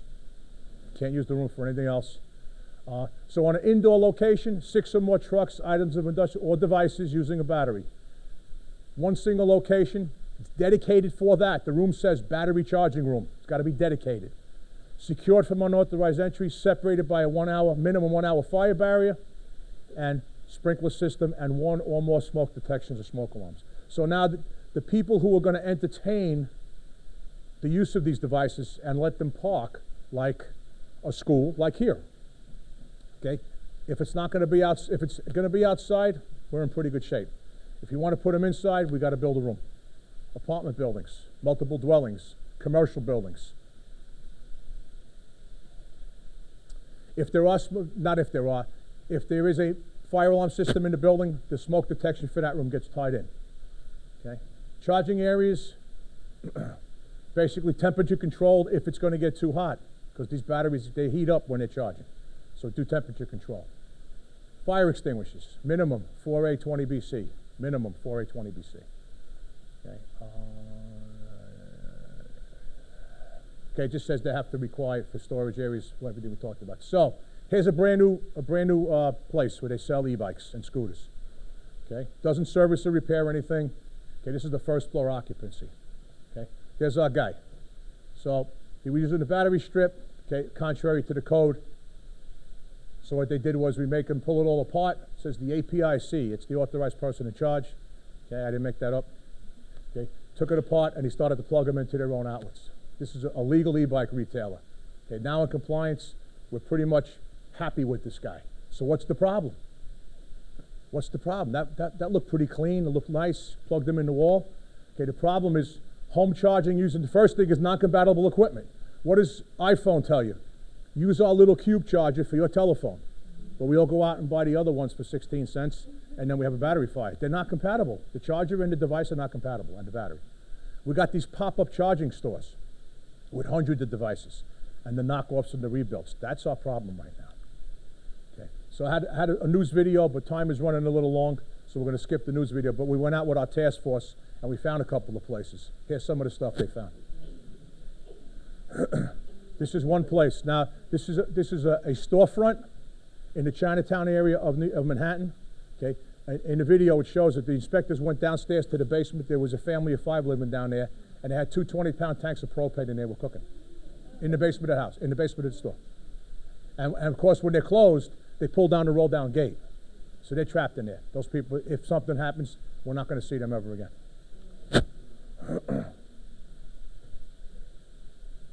This is what we're up against. This is what that's one of our guys. You can see his shoulder patch there. Yeah. This is the problem we have now. So a lot of times it's done through surveillance, complaints. We find out about it. Sometimes they even are stupid enough to advertise. Bring us your bikes. Yes, ma'am. Are they just clueless, like they don't know that they're doing it wrong, or they know that they're doing it wrong and they're just trying to get away with it? Yes.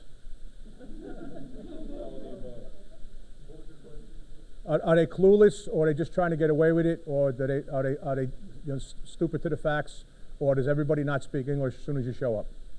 All of that stuff. All that stuff.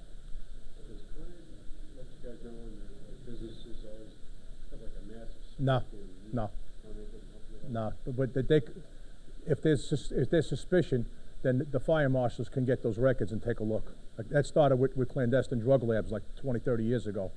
You know, they have a suspected Klan lab, so they look at the power company and look at the bills, and they went from like 150 a month to 500 a month.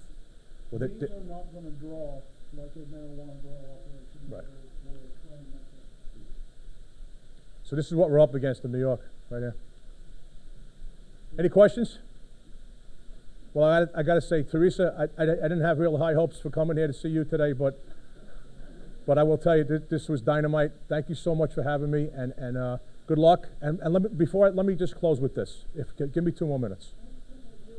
Give me 2 more minutes, all right? Because I'm going to call an audible. You're all taking a break after this, okay? We good? Got to get rid of the coffee, right? Okay.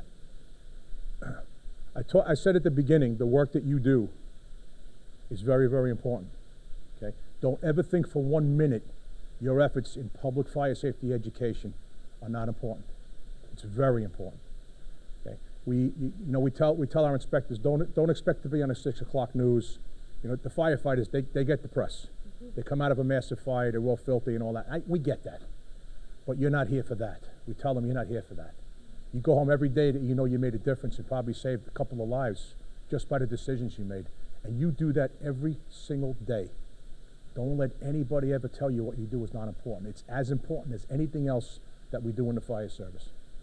So hang in there, keep swinging, because you are making a difference. Thank you very much. Thank you.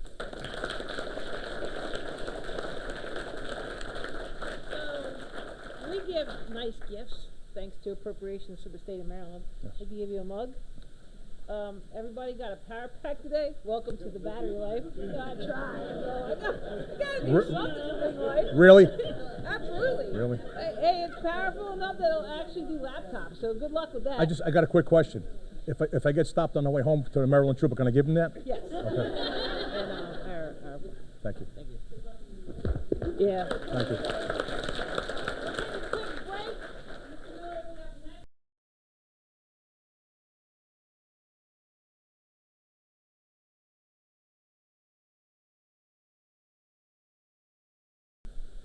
Being from West Virginia, we're going to keep things simple.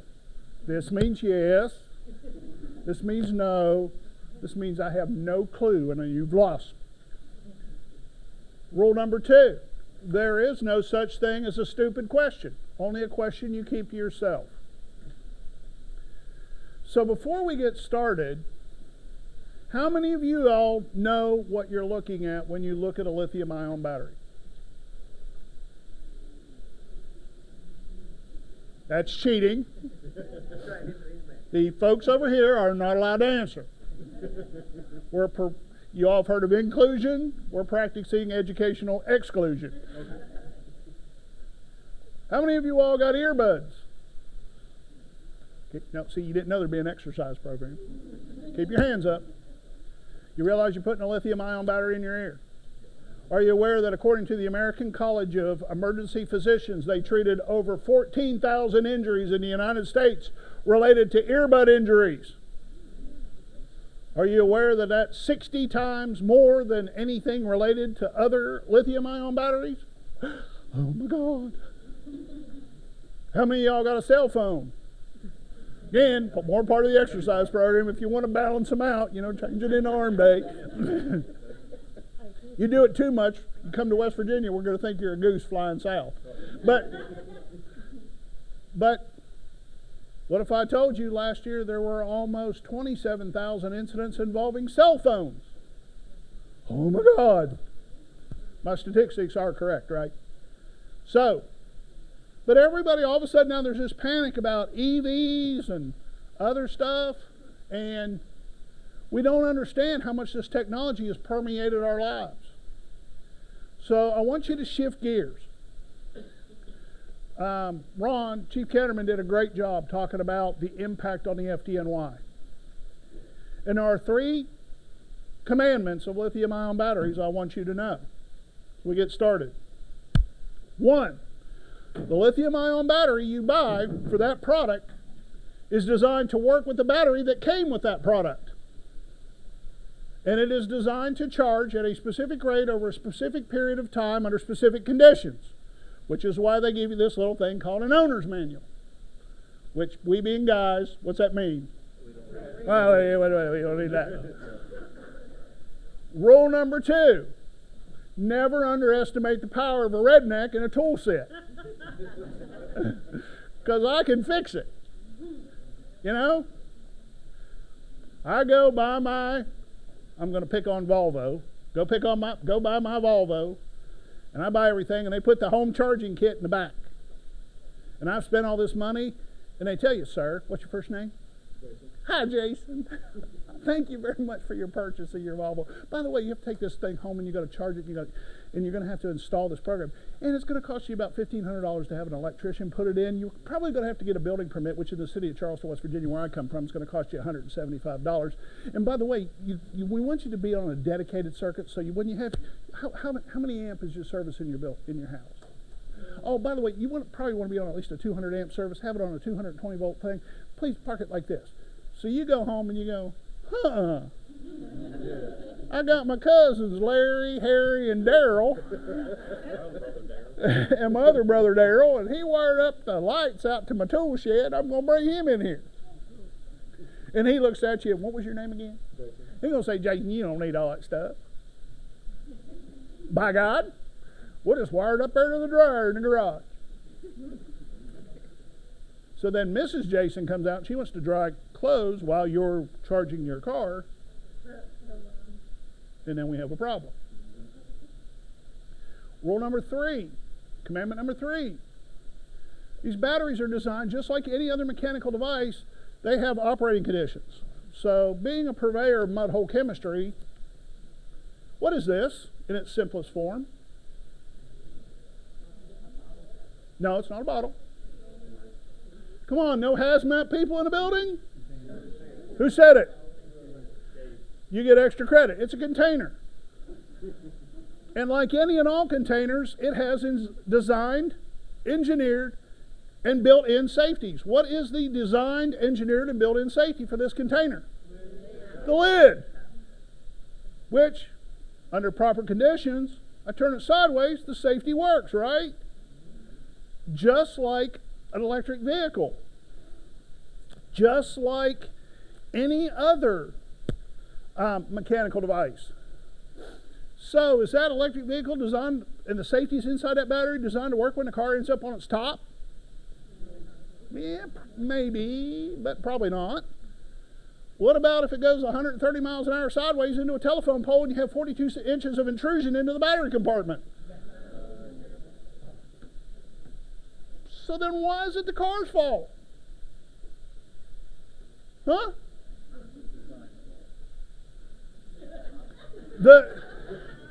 The news articles say Tesla burst into flames. It doesn't say driver was driving like an idiot, went 130 miles an hour sideways into a telephone pole. It doesn't say that. So I want you to shift your paradigm.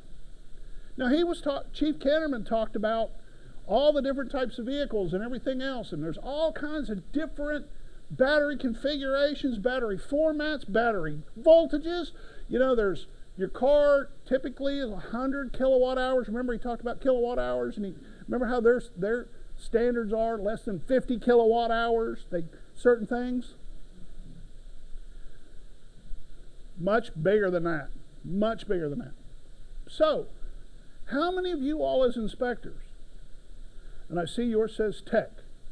Just the right. Okay, but I'm not picking on you. Please, if I say something and I offend you, I'm sorry. You have the right to throw objects at me. In West Virginia, we call that, friendship. But how many of you all would know of a lithium-ion battery if you recognized it?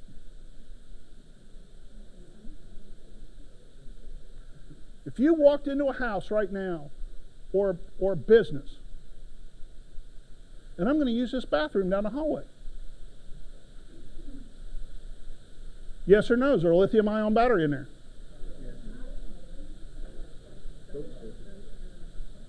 What do you think powers the electric eye that flushes the commode?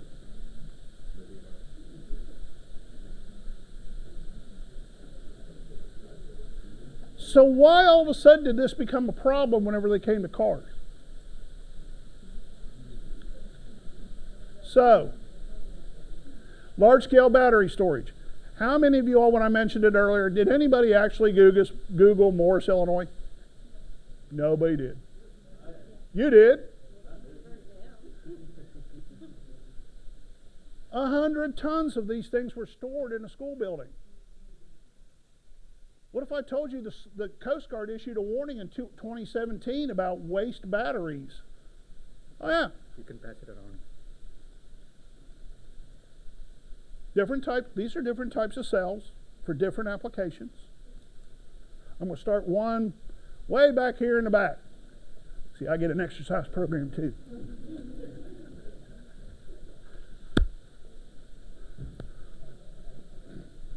Different types, different fold. And tell you how I got started in lithium-ion batteries, because Chief Canterman gave his story. I did some work for Uncle Sam, and we fooled with lithium-ion batteries back. What if I told you we fooled with lithium-ion batteries back in the early 1990s? I did some training at NASA, and my good friend Rob Cotterman, he was sitting there and telling me, he says, people making fun of giving Elon Musk credit. We got into the lithium-ion battery electric vehicle market back in the 60s. He said, do you think there was an Exxon station on the moon? So what do you think helped power the lunar rover? Of course, they use different technology, different stuff. But West Virginia University formed what was called the National Alternative Fuels Training Consortium. And I became one of their lead instructors in 2006. So we've been doing 16 years. CNG vehicles, LPG vehicles, hydrogen technology. We've even got a cutaway Prius. Looking to get new props like other cutaway cars, but I've driven it in parades. What?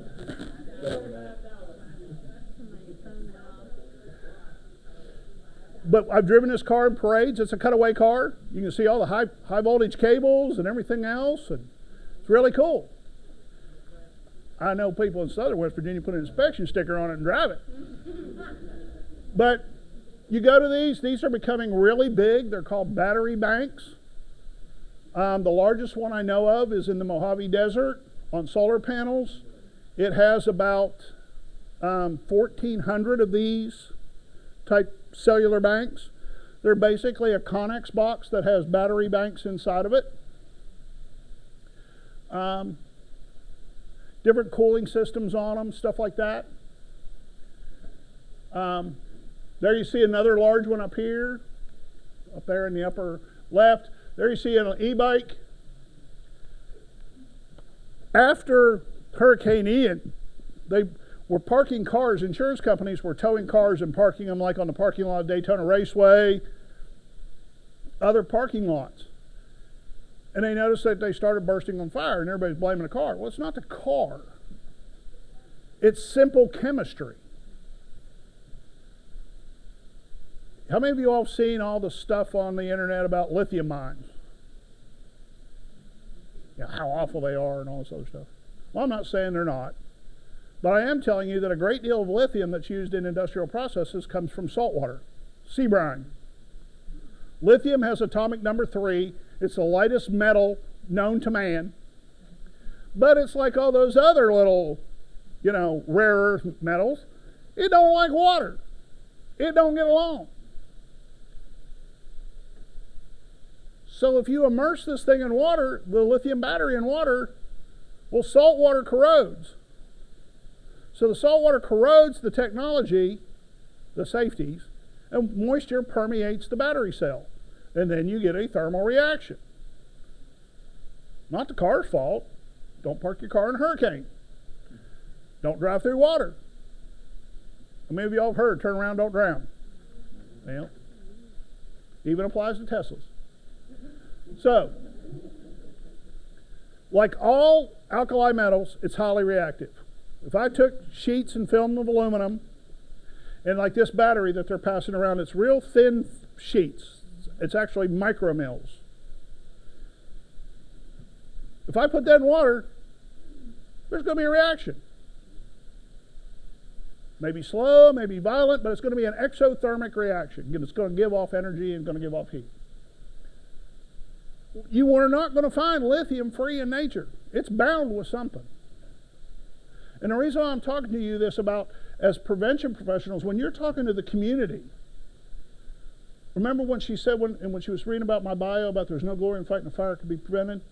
One of the things we're going to have to start doing is educating people when they go buy their DeWalt drill, spend the extra money and buy the DeWalt battery. Don't go to Amazon.com or Wish.com, and I'm not knocking those two companies.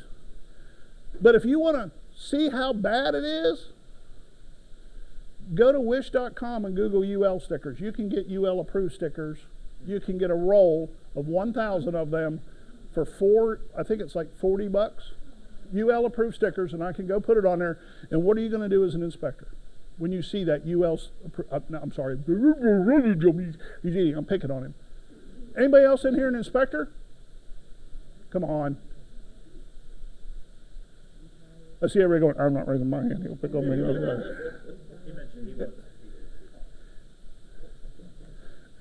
So, Jason, man, he threw you under the bus faster than a raccoon on Route 50 in Logan County.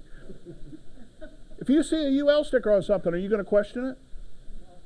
Are you actually going to go to the UL website and see the certification number and say, UL certificate 42L1797, is that really valid? Well, my gosh, that's on a toaster. What the heck is that doing on a home energy pack?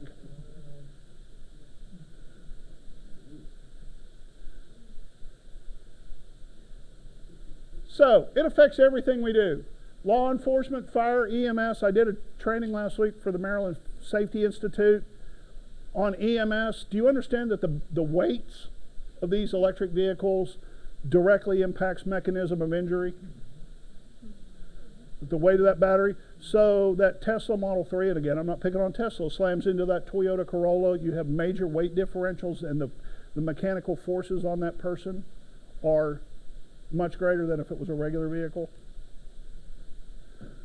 Again, fire, EMS, hazmat.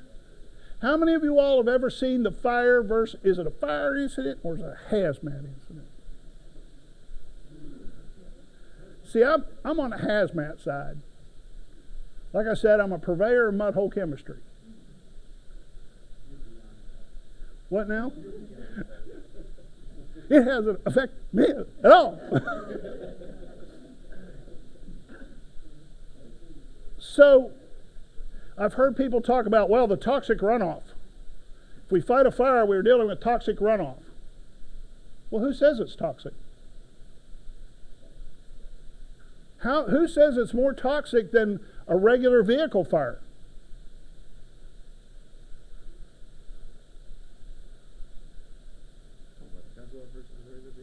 Yeah. I challenge you, I don't care whether it's a Tesla, a Honda, a Mercedes-Benz, an electric bus, You put water on it to extinguish it. You show me where one is more toxic than another.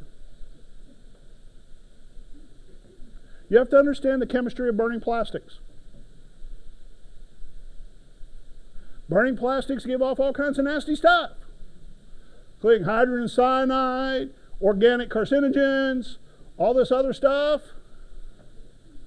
And I don't know, did anybody tell you that there's flammable refrigerants in modern cars? Isobutane, things like that. And they give off the same stuff that a burning battery gives off, hydrogen fluoride and phosphoryl fluoride.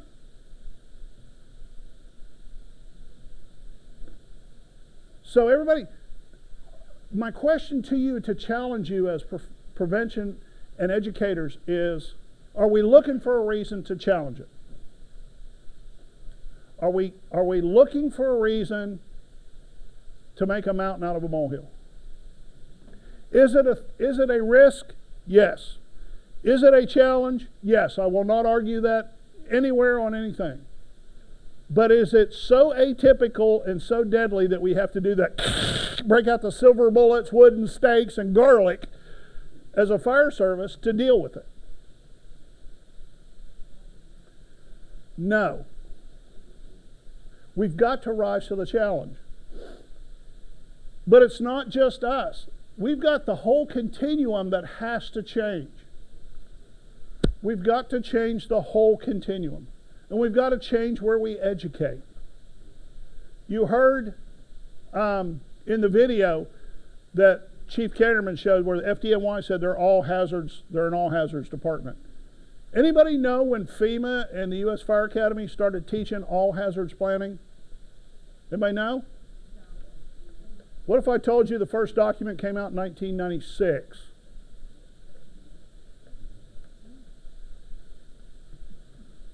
You know how I know? I was sitting in the room when it was done. It was after a little thing somebody was in all the papers called Oklahoma City.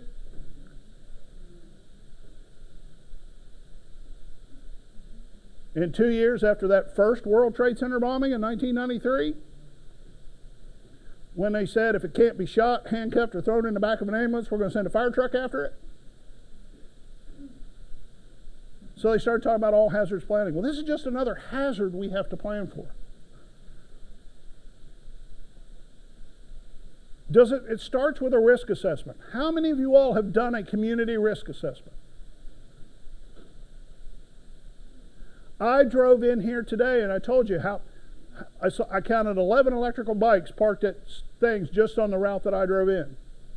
I counted how many known electrical vehicles I passed.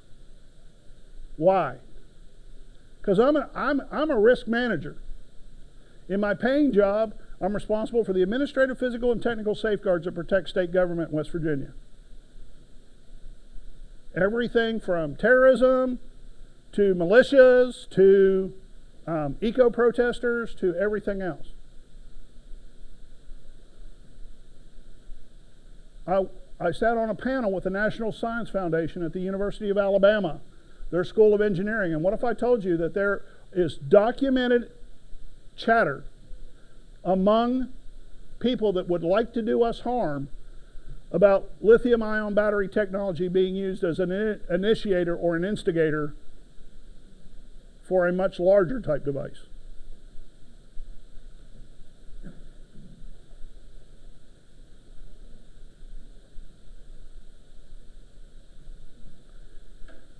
You've got to broaden your thinking. Everybody's focusing right here. You guys are over here. Chief Kennerman talked about this. Gentleman here, he's responsible for this. We're doing some training here, but how many of you all have got an SOP or an SOG, or have actually, before you've done that, gone out and conducted the risk assessment?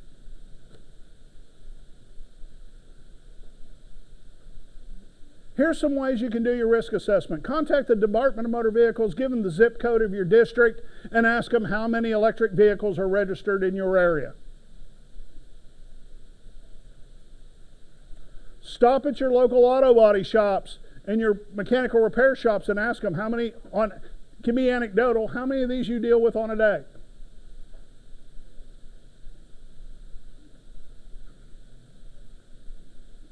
Contact the local railroad or ask rail and get a commodity list of how many of these things go through your area on rail cars every day. If you are a legitimate emergency response organization, you can get that data.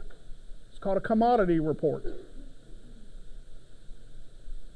Go to the local car dealership and ask them, hey, Billy Bob here at Billy Bob's Auto, how many of these do you sell versus how many of these you sell? West Virginia University got started into it real big because of the number of e-bikes on campus.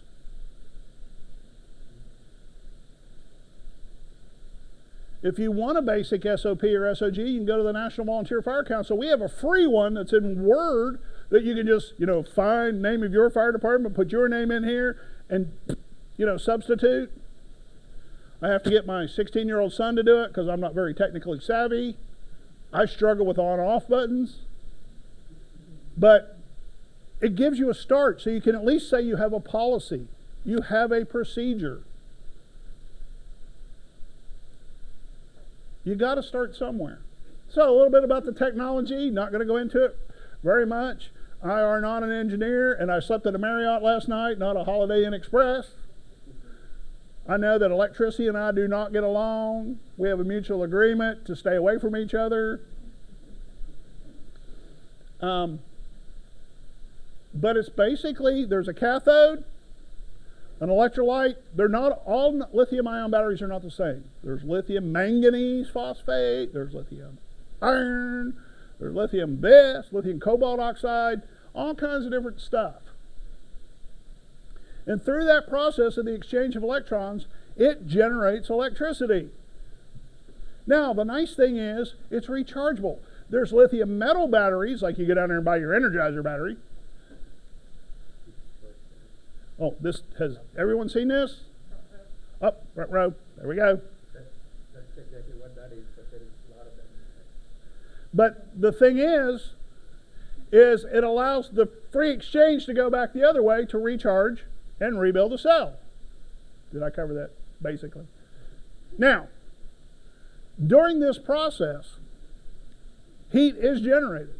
These batteries operate between, depending on the manufacturer, between like 130 degrees Fahrenheit, 170 degrees Fahrenheit. Some operate, industrial batteries may operate in the 200 range. So, you're an inspector, right? No. Don't do nothing. Anybody in here an inspector? Again, second chance. What if I told you to do your inspections with a thermal imaging camera? So when you go to that, guy's got his Generac system, and again, I'm not picking on Generac. Any name brands I say here, for the disclaimer is I'm not throwing them under the bus. But you go do their Generac system. What if I told you to just walk by with a thermal imaging camera, and if you see a temperature greater than 200 degrees, you probably need to talk to them about it.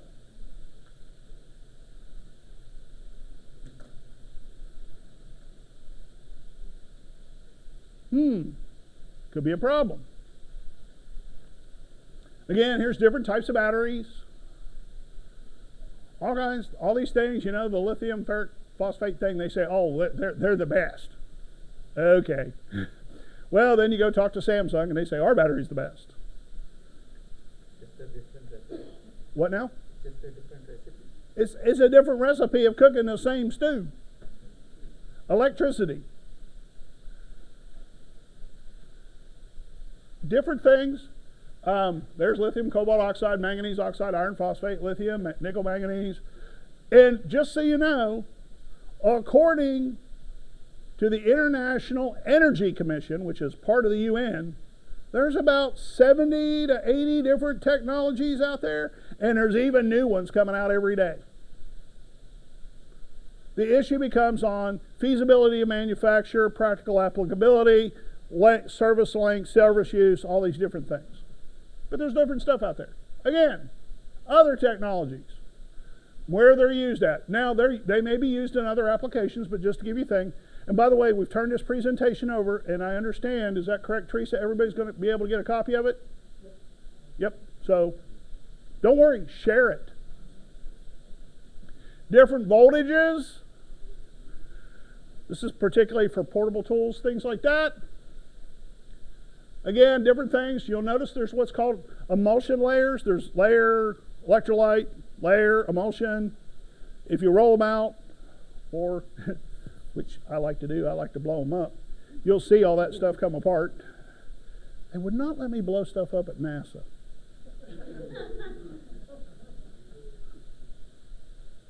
Still haven't gotten over that. We're just fine at Aberdeen Proving Grounds, but NASA, no, might blow up the expensive spaceship. But there's so much more than cars. He talked about electric scooters. Okay? What about at your local Walmart? Got the motorized chair there?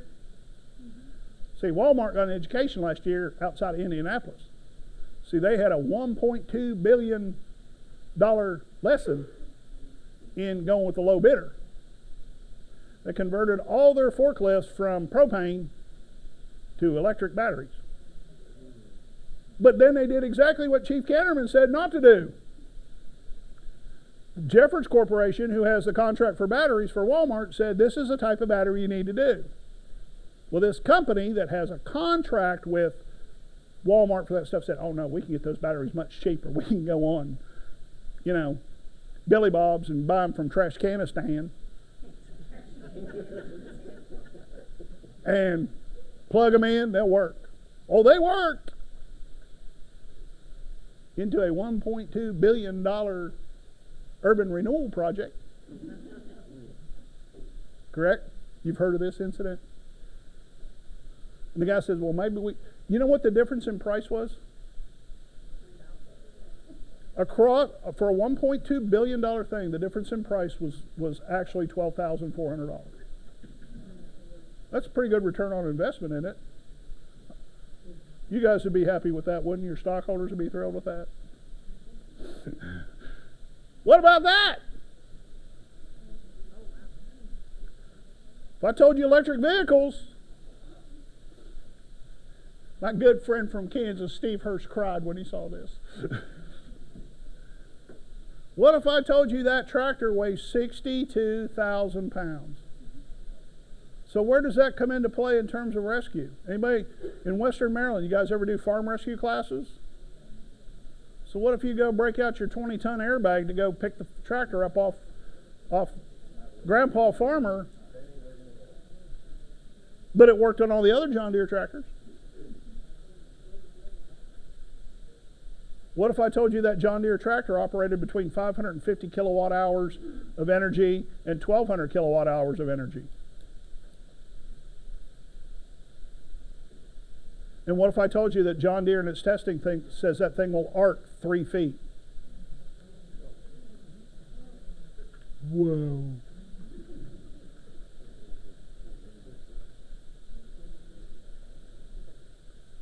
School buses?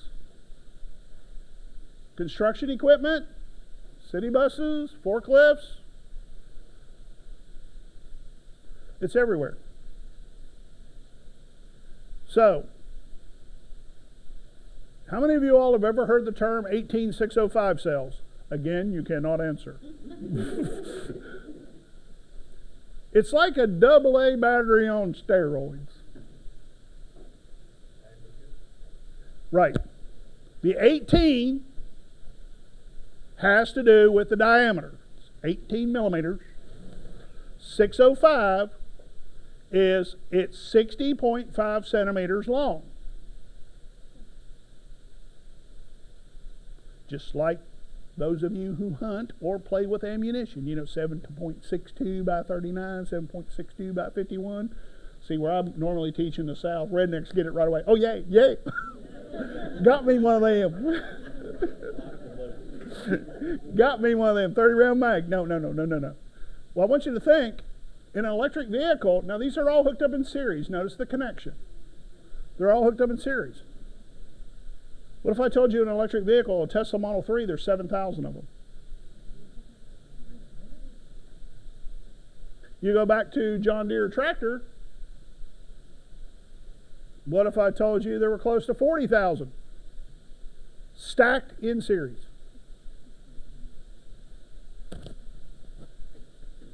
Just so you know, the battery goes here and it actually goes underneath the tractor, right above the drivetrain. It's not all just in the engine compartment.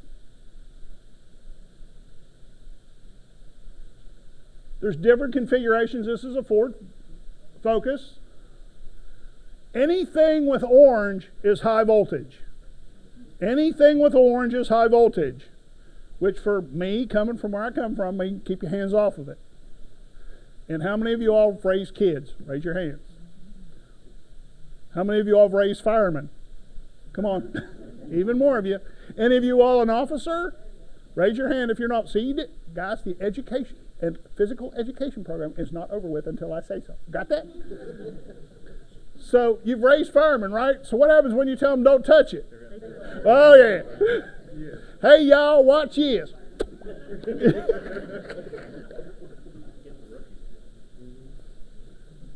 And if they survive, they're immediately promoted to lieutenant. You got modules of these batteries. Now notice this particular car has 16 battery modules. Each module has 444 batteries hooked up in series. That's just on that car, on a Tesla S.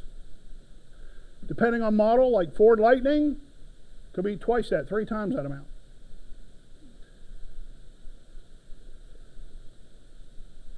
This is an incident from Jackson's Mill, West Virginia. West Virginia is really big into the Marcellus shale oil stuff. This was at a well site. The guy had banks of chargers, kind of like what Chief Canterman said. Superintendent comes back in from the well thing, goes into what's called the well house, which is it's basically an old house that's sitting on the well site property. And there was smoke inside the building, wisps of smoke, so he calls the fire department. The fireman, crawling through the building, identifies a lithium where they have all this charging. Notice they've got an extension cord because they want to charge all these cordless batteries and all these cordless radios. He's got to charge them all, got to have them ready for the shift. So the fireman's crawling through the floor because by the time they got there was much more smoke. 2 of the battery packs had actually lit off. These were portable tools. He picks the one battery pack up to take it out, and it explodes in his face. On his Scott face piece, it tore off his thermal imaging camera and tore the bypass valve off of his regulator.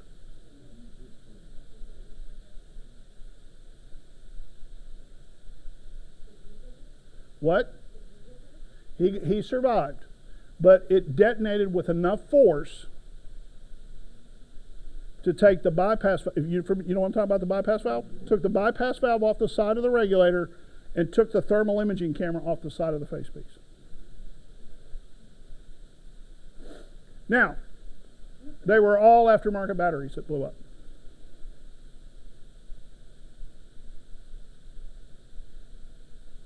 Some of them had just been bought, were brand new, and the boxes for the aftermarket batteries were still there.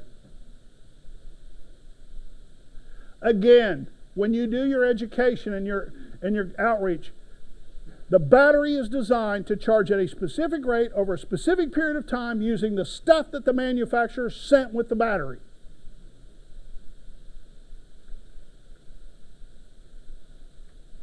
I can't stress that enough. Not designed to be charged with 37 other batteries in a rack. Again, from New York, this is last year. Won't spend a lot of time on this because Chief Canterman spent a great deal of time on it. The issues are coming, but it's not, I hate to say this, and I hope it doesn't offend anybody, but it's ID10T errors. Anybody know what ID10T is? Write it out. For those of you who have a pen, ID10T. It's idiot errors. So if you learn nothing else, you know what an ID10T error is. Again, he showed you this picture. Another one from College Point, Queens, where unfortunately there was a loss of life. But here's the problem, and Teresa and I were talking about this last night. It's a huge issue. In my state, for NIFRs, we're only required to report structure fires. We don't have to report bike fires. We don't have to report brush fires. We don't have to report car fires. We're required to report structure fires. According to Chief Canterman, only 60% of the fire departments in the United States are participating in NIFRs. So we don't know the scope of the problem. There is actually a website called BES. You're going to hear the term you're going to hear ESS. And the group that I work with, the National Alternative Fuels Training Consortium and the National Volunteer Fire Council, and want to recognize the folks over here from GM. They gave the NVFC a very nice grant. We've been going around training people. To date, we've trained about 8,000 first responders. Thanks very much to them. Appreciate it. But we're working on training more. We've taken their awareness level class. We actually have an operations level class. If anybody's interested in it, we actually go out and burn things and blow things up. And have fun. But we're adopting the principle of we're taking away from EVs. Because everybody's focusing on that, and they don't realize there's bigger problems. So we're looking at the term ESS, which is energy storage systems. And whether it's your cell phone, this lovely little tool that they give you, or those big commercial things, it's a means of storing energy, and they have the same characteristics. There's thermal runaway. The issue is stranded energy. There's what's called energy dissipation rates and energy accumulation rates, ACRs. When they go bad, they generate the same bad stuff. And for example, when a lithium battery goes into full thermal runaway and full thermal decomposition, it gives off two gases that you got to really be worried about. The first one is hydrogen fluoride. When we did test burns with commercially available lithium-ion batteries, AA lithium-ion batteries, rechargeable, with the West Virginia Department of Environmental Protection and folks from the EPA, we burned different quantities of them, and we had to stop, and our acceptable burn now for the class is 24 AA batteries, because at 28 we were giving off we had 10 yards downrange, we had 32 parts per million of hydrogen fluoride. And to give you an example, hydrogen fluoride has a permissible exposure limit of 4 parts per million, which means that's as much as OSHA says you can be around. To give you an example, hydrogen cyanide has a permissible exposure limit of 44 parts per million, so hydrogen fluoride is 10 times more deadly than hydrogen cyanide.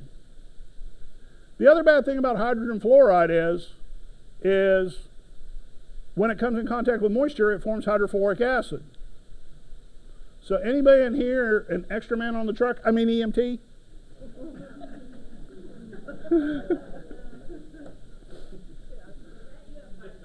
I am a recovering paramedic. I'm a recovering fire chief and a recovering paramedic. I go to all the meetings and eat the donuts. So just...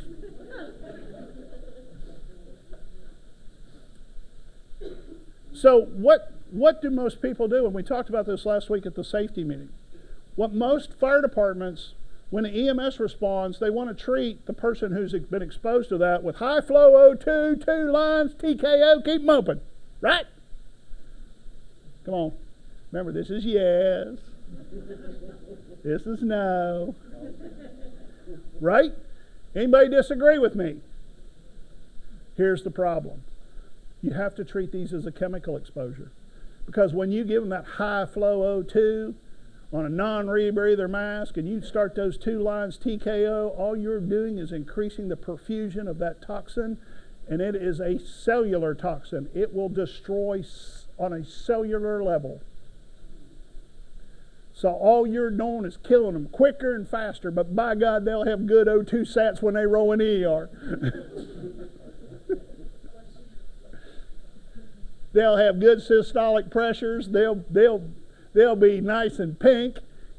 in talking right before they go into rapid onset chemical pneumocystis and end up in the ICU.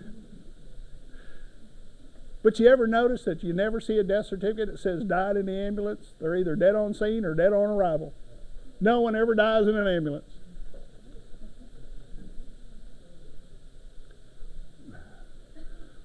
So, the other chemical that's given off is what's called phosphorofluoride. Now, phosphorofluoride has some unique properties. It loves to bond with hemoglobin. Loves it. Won't let go of it. It'll hang on to the bloody bitter end. You basically got to put the patient in a hyperbaric chamber to get the phosphorofluoride out of them. It also forms phosphoric acid whenever it comes in contact with moisture. And everybody goes, see, I told you this. EVs are dangerous. But what if I told you get the same thing if you burn flammable refrigerants? Like in your air conditioner, in your refrigerator.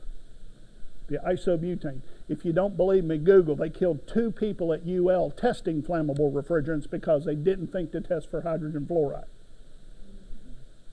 To my knowledge, I don't think anybody's been killed testing an electric vehicle fire. Not that I know of, because I've researched the heck out of it and read stuff from Sweden and Norway. Ate my score while I was reading it.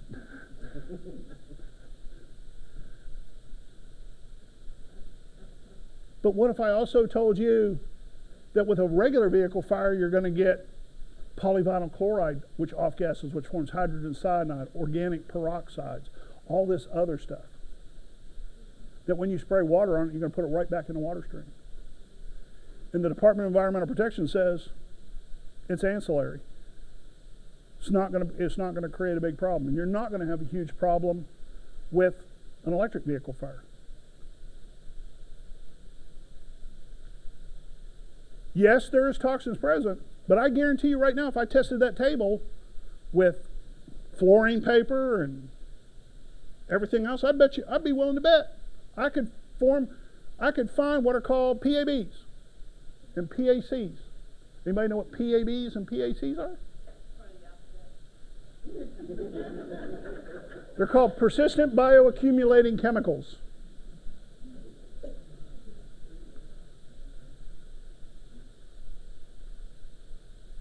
Ever heard that term? That's what the whole fire department foam lawsuits built over, PFAs, PFOAs. But if I tested this table right now, this bottle, you're putting it to your mouth every day. But there's what's called an acceptable risk, a permissible exposure limit, time-weighted average, threshold limit value, all that other stuff. So, there's reasons why these things go bad. Yes, they can have mechanical failures.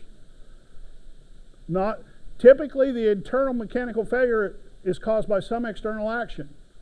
Damage to the battery. There's a documented incident out of Mecklenburg County, North Carolina, where a lady drove over a deer in her car, electric car. 10 minutes later, she pulls over, calls 911, and says, my car's filling up with smoke. Well, when they actually did an analysis of the vehicle, yeah, the car burned. A deer hoof had gone up through the battery. She hit a deer. Okay? Design flaws. You see that a lot in batteries that are not, there's a reason why you're getting a cheap price on a battery. It's not because they love you and they want you to have a better battery. The moisture level too high in the battery.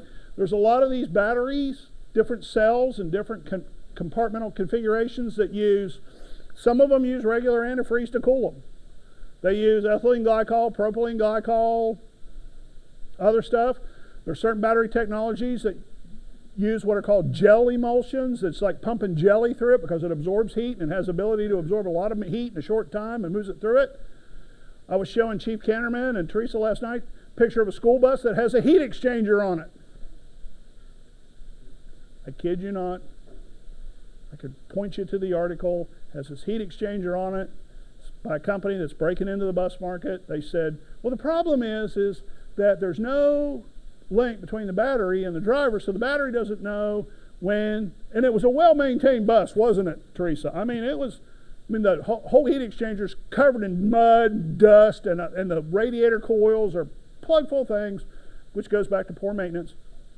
And they were like, well, this thing, the battery heated up and they had a problem. You know what the manufacturer's suggestion was for dealing with the problem? You want to tell them, Teresa? Put a smoke detector in the bus. What the fuck?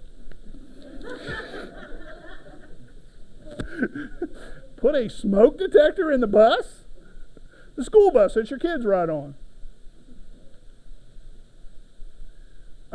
Abnormal or improper usage. I felt really good last night because I educated Chief Canterman about something that he wasn't aware of. How many of you have ever heard of a PROM chip? I know you guys have. Performance, realignment, something. But your car, you buy your electric car and it tells you, recommended charging time is X. Remember, I go back to commandment number 1. These things are designed to charge at a specific rate over a specific time. But I don't want that. So I go out there and find the computer of this thing, and I buy me a chip online. And I pull the factory chip out, and I put this other chip in, which allows me to charge it completely differently. And you can buy them. The one we looked at last night is about $350. But look, I don't have to wait for my car to charge. It's fast charging. What if I told you that they're actually racing these cars and they're selling all kinds of modifications to race them? What? Have you all heard of that? There's actually Electronic Vehicle Racing League. What now? I don't know how it would do, but I'm just telling you. So they do this stuff. And California's actually looking now when they do their inspections that they're going to actually pull the thing and make sure that it's a factory chip inside the car. That legislation has actually been discussed. Because there's so much, they call it gray market and aftermarket stuff, if you really want to soup your car up, go buy a 68 Camaro, go to the Holley website, go to Hooker Headers, buy that, Maybe it's just me being from West by God, Virginia, but it is. This is what an EV battery cell looks like after a fire. Looks like a bunch of AA batteries that just had a bad day. Because it becomes a chain reaction, a catalytic response. That's what they look like up close. Notice the ends of them are blown out.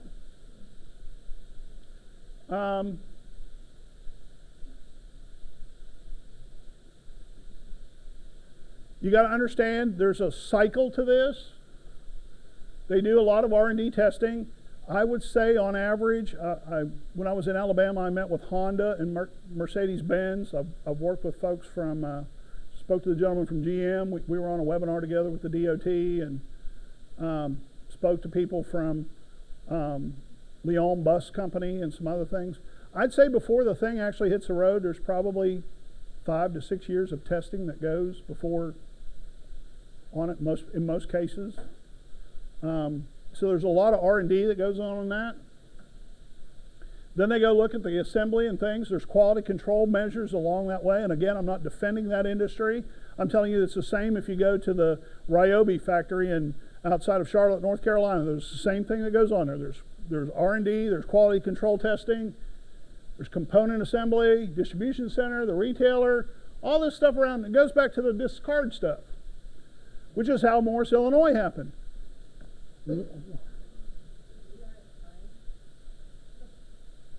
Okay. Thank you all very much.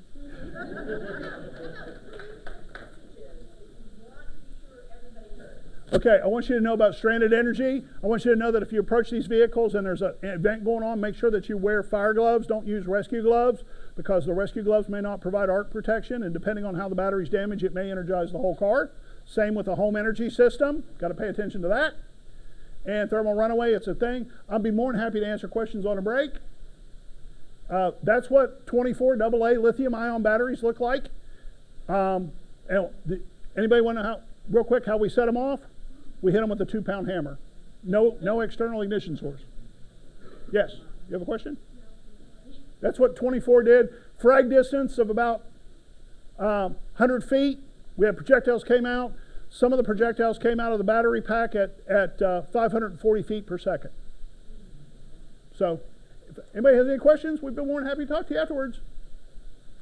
So, Mr. Tom, I can't.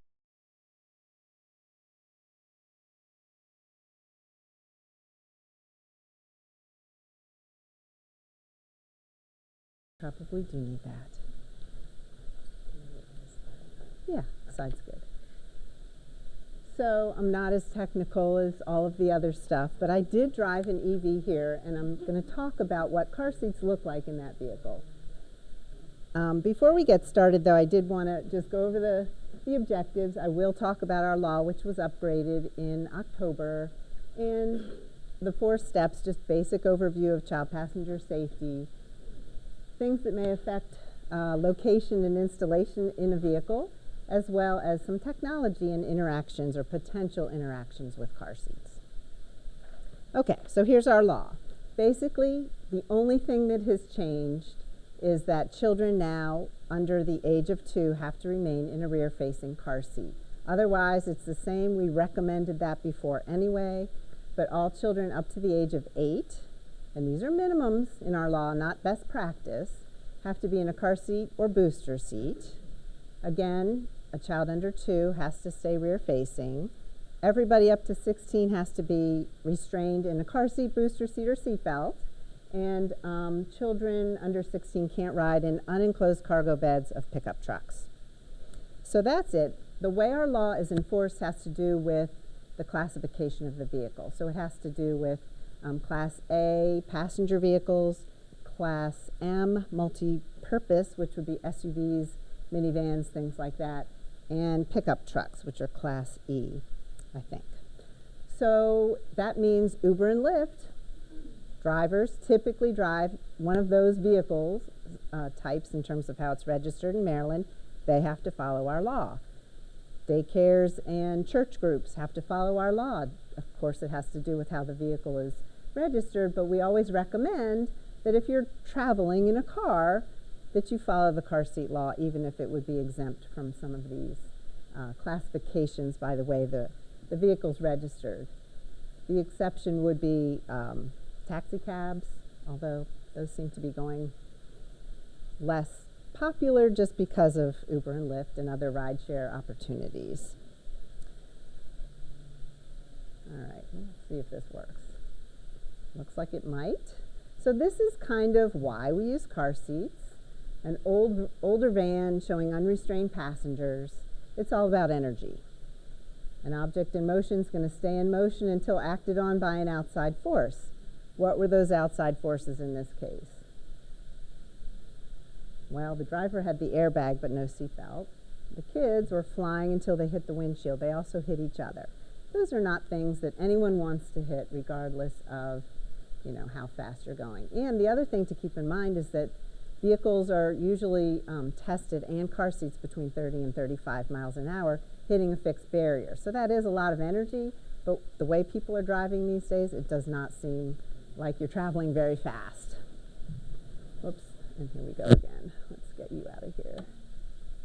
Okay, so I'm going to talk a little bit about the types of seats that are out there, selecting the right seat for the child's age, weight, developmental needs, things like that, the direction that seat should be facing or the child should be facing, and then where it should be installed in the car. Harnessing and installation are also very important key components, but I'm not going to touch on that today. So we basically say there are 4 steps of protection, starting rear facing, then you move on to a forward facing harnessed car seat, then a booster seat, a belt positioning booster is the official term, and then a seat belt. And that would be the 3-point seat belt would be better than just a lap belt, but a lap belt's better than no belt. And we don't see lap belts so much anymore. At least I haven't. How many of you have used a car seat lately? Okay, so we've got a good number. I had my kids 20 almost 23 years ago. I have twins. And car seats have changed a lot, and this is my job, so I get to keep up with it, but it's pretty overwhelming. So the way they look, the size, what the size child that they hold has really expanded over time. So most people are familiar with the rear-facing only seats. That's like this. It's the carrying style of car seat. Convenient, you know, baby's sleeping, you can pop in and out of vehicle to vehicle. You've got a base that typically stays in the vehicle. The center seat is a rear-facing convertible. That means it goes rear-facing and forward-facing. Many rear-facing convertibles and rear-facing all-in-ones go up to about 40 to 50 pounds rear-facing. And then forward-facing, they usually go up to, the minimum's 40 pounds, but typically it's about 65 pounds. So you're holding a pretty big sized child in the harness system of a car seat. An all-in-one is kind of a newer trend in car seats. And this one, typically they have 3 or 4 uses. This one is rear-facing, then forward-facing with the harness, and then you can convert it or change it to a booster. Some become backless boosters, so they're called 4-in-1s. Read the labels because, of course, how the manufacturers define them and how, you know, how the car seat is used might be different. There's no standard term for that. Forward-facing, we have the convertible facing the front. A combination car seat is one that is forward-facing only with the harness, and then it turns into a booster seat. And then we have the all-in-one, and this is showing the 2 forward-facing uses, booster and harness. And then 2 types of booster seats, high back, backless, pretty self-explanatory. The advantage of one over the other would be that the high back may provide better positioning, keep the child a little more centered, keep the seatbelt in the right spot. Many of those also have a telescoping back so that the seatbelt will be positioned properly on the child as the child gets taller. Some of them you can even remove the back on the booster seat. And then a backless booster, much more portable. In terms of where you would place these in a car, you definitely have to have a head restraint or a higher seat back behind a backless booster. You want the child to have that head and neck protection just like an adult does or just like the high back booster provides. And then we have the seat belt. So this is showing a larger child. He's probably 2, maybe 3, and he's facing the back. He's in a convertible seat. It's still protecting his head, neck, and spine. So think about when you're in a collision, hopefully you're not, even if you brake really fast, let's say that, and you're in your car seat and it's facing the back, or your child's in the car seat, it's facing the back, you slam on the brakes, which way is this car seat going to move? It's going to move down and forward. So it's going to cradle the child and move with the child. Everybody's moving towards the front of the car. It will come back towards the back of the car as the secondary motion. If you got rear-ended, it would go towards the back of the car first, but basically we don't test car seats for that. So this child is, his head, neck, and spine are protected by that car seat. It may shift forward. It's really keeping those bones and muscles protected. We want you to max out this stage before moving to the forward-facing position. So looking at the picture, I know what you want to say. So go ahead and say it. What about his legs? Okay. So how many of you have seen a child who's in a rear-facing car seat? If you've been a first responder, how many of you have seen a child with broken legs who is facing the back? Okay. You have. Okay. How many of you, what do you think in terms, was it a young child or an older child or year and a half? Was it a severe crash? Yeah. Legs, we don't want to break our legs, but certainly that type of a crash might have had a different outcome if the child was not facing the back, because other things can't be fixed as easily as legs. Also think about the way that the seat's moving, the legs are going to kind of fly and move with the child. So they're very flexible. Kids sit in weird positions that I can't do. I'm not a yoga person, but it would definitely, they can withstand that kind of force. We still can't fix necks and spines very well. So we'd rather fix a leg if that happens. But surprisingly, the injuries are not showing up very commonly in the emergency departments when a child's rear facing. Now what did I do? Let's go over here. Okay, I don't know what I'm doing. There we go. All right, so I'm just going to show you what that looks like in the two different directions. Again, 30 miles or 35 miles an hour. Same child who's a year old, properly secured car seat. This is an older style car seat, but it would be secured the same way. They are still testing car seats on this type of a seat with a lap belt, which is, they're moving towards more advanced testing. But look at the motion. All you really see are the crash test dummy child's toes, a little bit of a head. So you're still protecting those vulnerable parts. Now we have the same child strapped in the right way, car seat secured the right way, and I want you to notice the difference in how that child moves. So the torso is held back because the straps are holding the child back, but there's so much motion of the head and neck and flexing, and the arms and legs fly forward. So what happens with kids often when they're forward facing is heads, arms, and legs fly forward. What are they hitting? They're hitting the back of the seat in front of them, or they're hitting the side of the car. So that's another thing to keep in mind when you look at car seats in cars is instead of thinking you want something in front of them to stop them, you really want nothing in front of them so they have clearance. I did it again. Okay, well, we'll see that again. They're all going now. They're not very long. Sorry about that.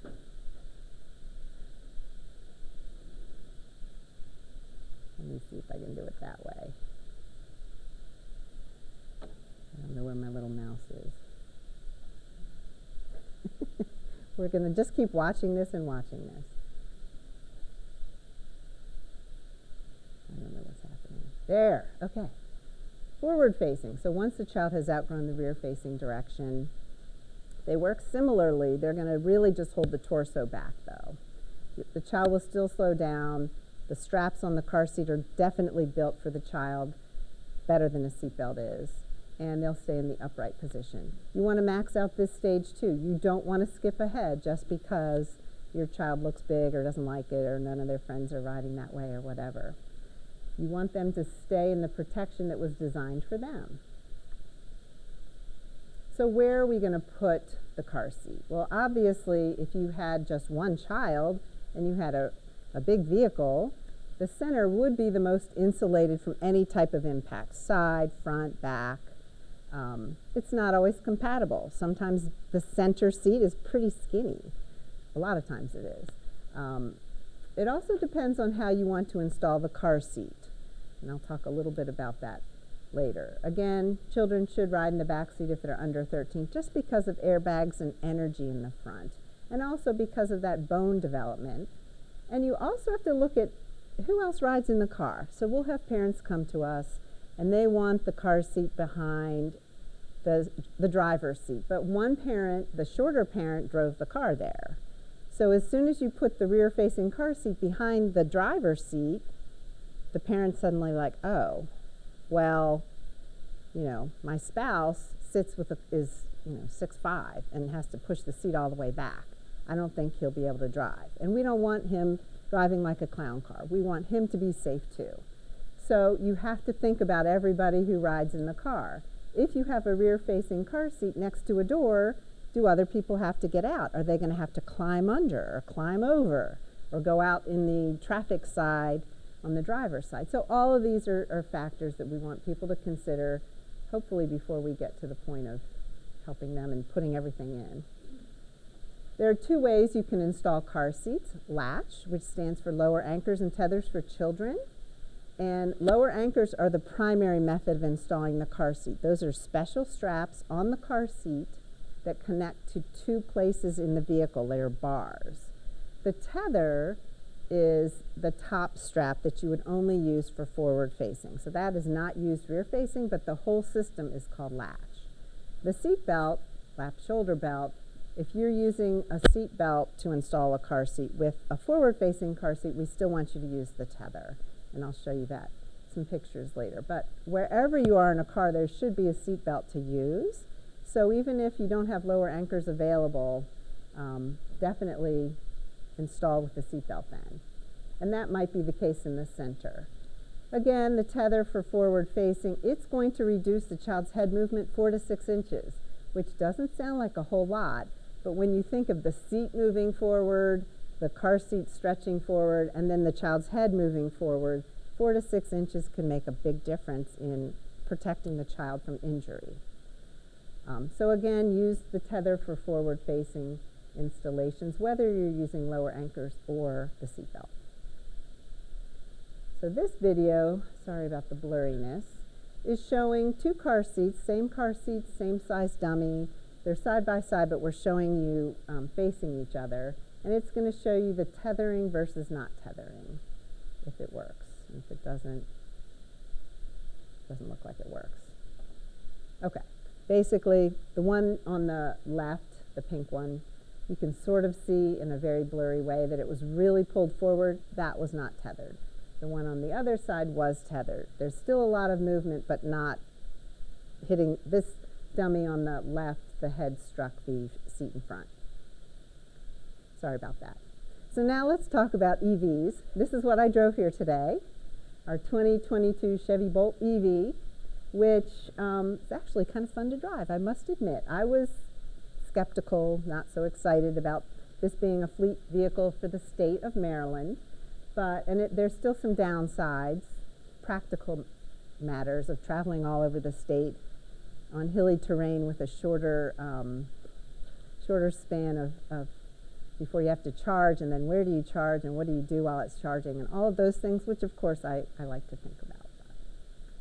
This is the car I drove. So believe it or not, even though it kind of looks like a roller skate on, you know, a small but mighty roller skate, it has met the NHTSA 5-star rating. So it's got a lot of really great safety features. The safety features on the in black are the driver, like crash avoidance safety features, which are great. I'm not going to get into that, but it does lots of stuff to keep you from getting into a crash, which is really nice. The yellow highlighted safety features are those that protect the occupants. So it does not have dynamic head restraints. I don't know if some of you have seen or know about Volvos and other vehicles that have something called whips. So the head restraint stays with the head and moves back and protects from that whiplash protection. This car does not have that, but it does have head restraints in the front and back. It has advanced belt features and a seat belt reminder system. So the seat belt reminder system, of course, would be the front seat, but if you open your back door, which parents will do to put their children in, it will, when you turn off the car, it will give you a check back seat. Now that's not going to really protect, if you ignore it, it's not going to beep and make noise and honk and tell other people that there's a child left in the car, but it does give you that reminder. I'll talk a little bit about that advanced belt feature. It's actually a pyrotechnic belt tensioning device. So if you're in a collision, in addition to airbags, it has a feature that doesn't just lock with inertia, it actually pulls down and stops you. It makes the belt even tighter on your body. So you're going to meet the airbag in a less, a more friendly manner, I guess you'd say. So there was a recall with that. Think about a pyrotechnic. Didn't happen in our car, thank goodness, but they did just repair it. So apparently, after a collision, it would catch the carpet in the car on fire. So they fixed it with some kind of metal something or other, and hopefully that prevents that. And I really don't want to ever test that, but that is what it does. So here's what happened when it was crashed. I didn't do this, but this was online, a 35-mile-an-hour fixed barrier. The good thing to pay attention to is that the passenger compartment stayed intact. It really held up pretty well. I feel good about that. I still feel small in it, but I feel good about the fact that the crumple zones and all of the airbag technology and the rigidity of that occupant really make a difference. Does it ever have airbags? So this is not the Bolt, but it has all these same airbags, so I'll tell you some of them. So you've got the frontal airbags, the driver and front seat passenger. It also has knee airbags, which is pretty cool because what happens a lot of times is that your hip is going to kind of slide forward anyway, so it's going to protect your lower extremities from getting crushed into the vehicle. It has side curtain airbags that will cover from the front seat to the back seat. It also has something quite unique, the torso airbags. Now it has those in the front seats, but it also has them coming out of the shoulder bolster in the back seat, which I was kind of surprised about because most of the cars that have that are high end. So this is a picture from the Bolt where I don't know if you can see the red arrow is the tag that says airbag. So it actually comes out of the side of the cushion in the back seat. And that is a car seat installed in the vehicle, which I have outside with dolls and car seats in it, so you'll be able to see what it looks like. I didn't keep the dolls in overnight because I didn't want people breaking windows or anything. This is what the inside looks like. Now I can tell you that looking at the outside of a car and putting car seats on the inside of the car may be a mismatch, because 23 years ago I came home from the hospital with my twins correctly secured in their car seats in the back, with me back there too in a 2-door Dodge Neon. Standard that I was driving while very pregnant. We all fit in the back, no problem. I have had struggles with people who've had Cadillac Escalades, or I don't know if I say that right, big cars. Car seat, the vehicle seats configuration and the fact that they didn't move forward and back and have a lot of flexibility to them made it almost impossible to safely transport this family in this vehicle because we couldn't get the car seats needed for the kids to fit. And then you can't get to the third row. So I did get a minivan, I'll tell you that, just because I knew we'd be hauling kids. But one of the things that really makes a difference in terms of the space might have to do with the shape of the vehicle. A lot of them now are sort of sloping towards the back, which makes head space a little smaller. You also have these new things they're putting in vehicles. You can kind of see where the seat belts are connected. There's little tushy bumps that kind of move outward. That's probably more comfortable for us. It makes installing a car seat sometimes a little tricky. But this doesn't have too many humps and bumps. It's a pretty flat and straight bottom cushion and back cushion, so it shouldn't be difficult to install car seats in this for the most part. But anchor points of the seat belts, sometimes they have 3 seat belts, but you can't put 3 people in that at the same time. If you want one person in the middle, they'll fit, or if you want people next to the door, but you can't put a person on the driver's side and in the middle next to each other because the seat belts come from behind one of the seats. So, you know, officially it'll take 5, but not at the same time. They don't ask us, you know, that's the problem. So this is the Bolt with 2 rear-facing car seats. So you see the rear-facing only, which is the handle style, and then you see the rear-facing convertible. I installed both of them with the seat belt. Like any scenario with 2 or more car seats, it's more common to place the 2 seats next to the doors. You know, if you have one child, the middle's an easy choice if it works. If you have more than one, you know, do you select which kid you love the most or something to put in the middle? So, or do they get along? You know, you might have one kicking the other one, poking, prodding, all the things that kids do. So separating is not always a bad idea. But it also has to do with space. So the seat on the right is the convertible, the larger seat. It's an all-in-one, this particular one, so it can go rear-facing to 50 pounds. It is set up in an angle for an older child, so it wouldn't be okay for this infant the way it's positioned now. It would need to be more reclined, which would take up more room in the car. But for an older child, it would work great. It also has what we call a no rethread harness system, which means that the whole headpiece moves up and it adjusts the straps higher as the child grows. So that makes life easier for adjustment purposes, and it also takes a little less space in the car. So you have an infant seat and you could put a 4-year-old in this other seat next to it, they're not going to take, this seat takes about as much space just because of the angle it has to be in. So you would have to really pay attention to the driver seating position to know who's going to go where. And if you had the vehicle seat set back further, it might make sense to put the convertible behind the driver because it can sit more upright for the older child. So all of these are things you have to think about. You have to place it in there, kind of look at the angles, decide how far back you need the seat to be. This is the side view. So that's the same seat, the Britax, all in one. And it looks like it's touching the front seat. I slid that front seat back, and it was further back than the driver's seat was. So it was in a very safe and comfortable position. It was not braced against the seat. You can see that the head restraint portion has a little gap between it, so you can move that up even higher as your child grows, and you're still going to have space. Again, if you rotate it more upright for the older child, who they like to sit up more, then you might have even more space in the vehicle.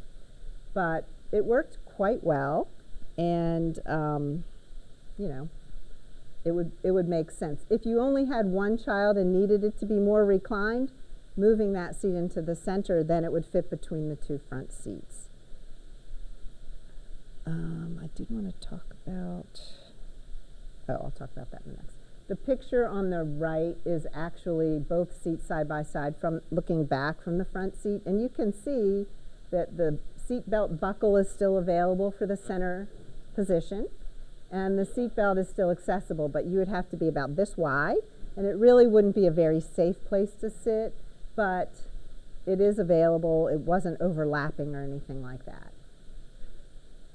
So now we have a forward-facing seat. Again, this seat has that no rethread harness, so the headpiece telescopes up, and I raised it kind of high.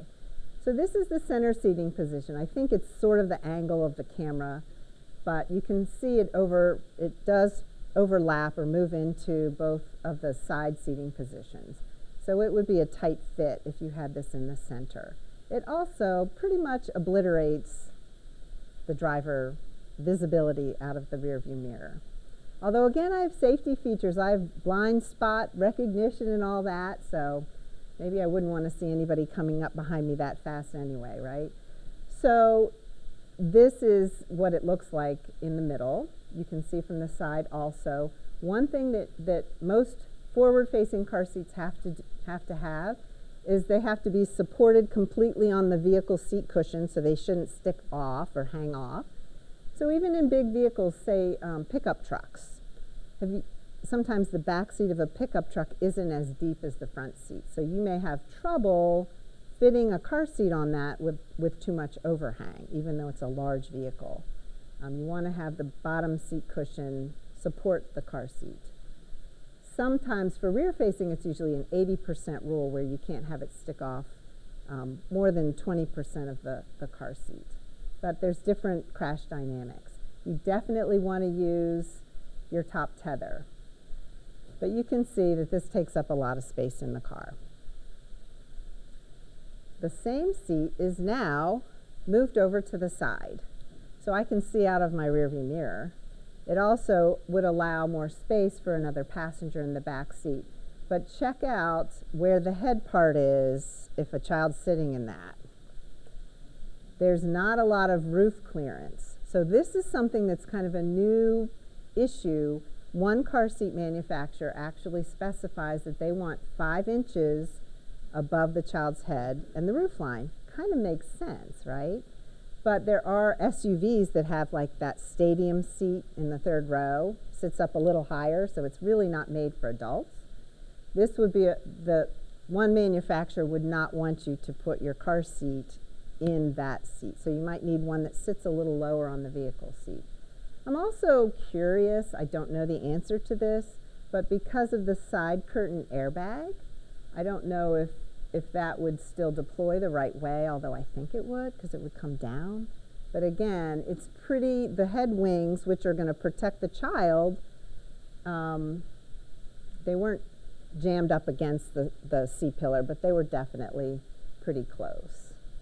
So that was something. And the other side lumbar airbag should not be an issue, because basically I always look at side airbags as I'd rather have that between me than an intruding vehicle and metal. I'd rather have something else. So that would be the other thing. So those are some things I don't know the answer to, but I thought it was kind of an interesting setup, just playing around with the height of the car seat and how it looked in the vehicle. Again, we're seeing the side view. It's not hanging off, and you definitely want to use that top tether, and the picture on the right showing that it's really easy to access the top tether and use it. The other thing that I did find out about the Bolt is that the head restraints in some vehicles are removable. So sometimes it's hard to fit a car seat, a taller car seat in, because of the head restraints pushing forward, and it pushes the car seat forward before you've installed it. They don't want big gaps behind it. So sometimes you can remove the head restraint as long as the car seat is supporting the back of the child's head and it's not required by the car seat manufacturer. It always boils down to read the instructions for the car and the car seat. And they, believe me, there's a lot to each thing. They're all a little bit different. So the moral of the story is that space does matter. My role in helping caregivers is sometimes a lot like Tetris or figuring out a puzzle. And that's what makes it really fun, is who rides in this car and what do they sit in? And we'll go from there. But there are lots of factors that can affect the safety of the car seat, the installation. It has to do with the car seat, it has to do with the child, and it has to do with the vehicle, and it all has to work together. So it does matter. It doesn't really matter if it's an EV or not, it still matters. This is our contact information. Sorry, we do have it on the handout here, which is the Maryland law and check your child's car seat. And do you have any questions? Yes, sir. Okay. One is going back to the pickup, 80/20 Mm-hmm. and I'm not 100% sure. I think it's elevated that has the T-bar that goes down to the floor. Oh, the stability leg. Is that 80/20 rule still in effect if it's that model, or is that? I know Nuna is one company that we have asked before with pickups, and where it was definitely more than 20% overhang. And with that load leg or stability leg that braces the car seat on the floor, they permitted it. But I would check with the manufacturer. But that's a great question.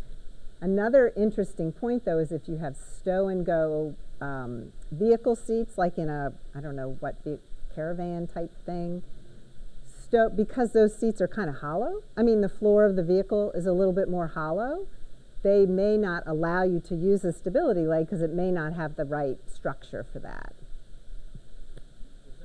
Mm-hmm. Ford and Mercedes, maybe other manufacturers have inflatable airbags. Yep. How does that affect anchoring the seat? Excellent. People often don't know that's what they have in the back seat. Many people don't know the back seats of their cars, right? Until they're about to have their child. They just bought this beautiful new Ford Explorer that has inflatable seat belts. So typically you either have to use lower anchors. Now there is a weight limit to lower anchors, so that's a whole other issue. They came up with this technology that has limitations from the start. So child weight and car seat weight can't exceed 65 pounds to use the lower anchors as your primary method. You have to use the seat belt. But some car seat manufacturers have tested with those car seats and allow the seat belt to be used. Now it would only be because like a booster seat, or if you installed this without the base, the lap part is not inflatable. That will lock. The shoulder belt's going to come up like this. If it deploys, it shouldn't affect the installation. But each car seat manufacturer will let you know if you can use their car seat in an inflatable seatbelt scenario. So we got airbags everywhere. Oh, yes. And we are still doing video car seat assistance, which has really worked well.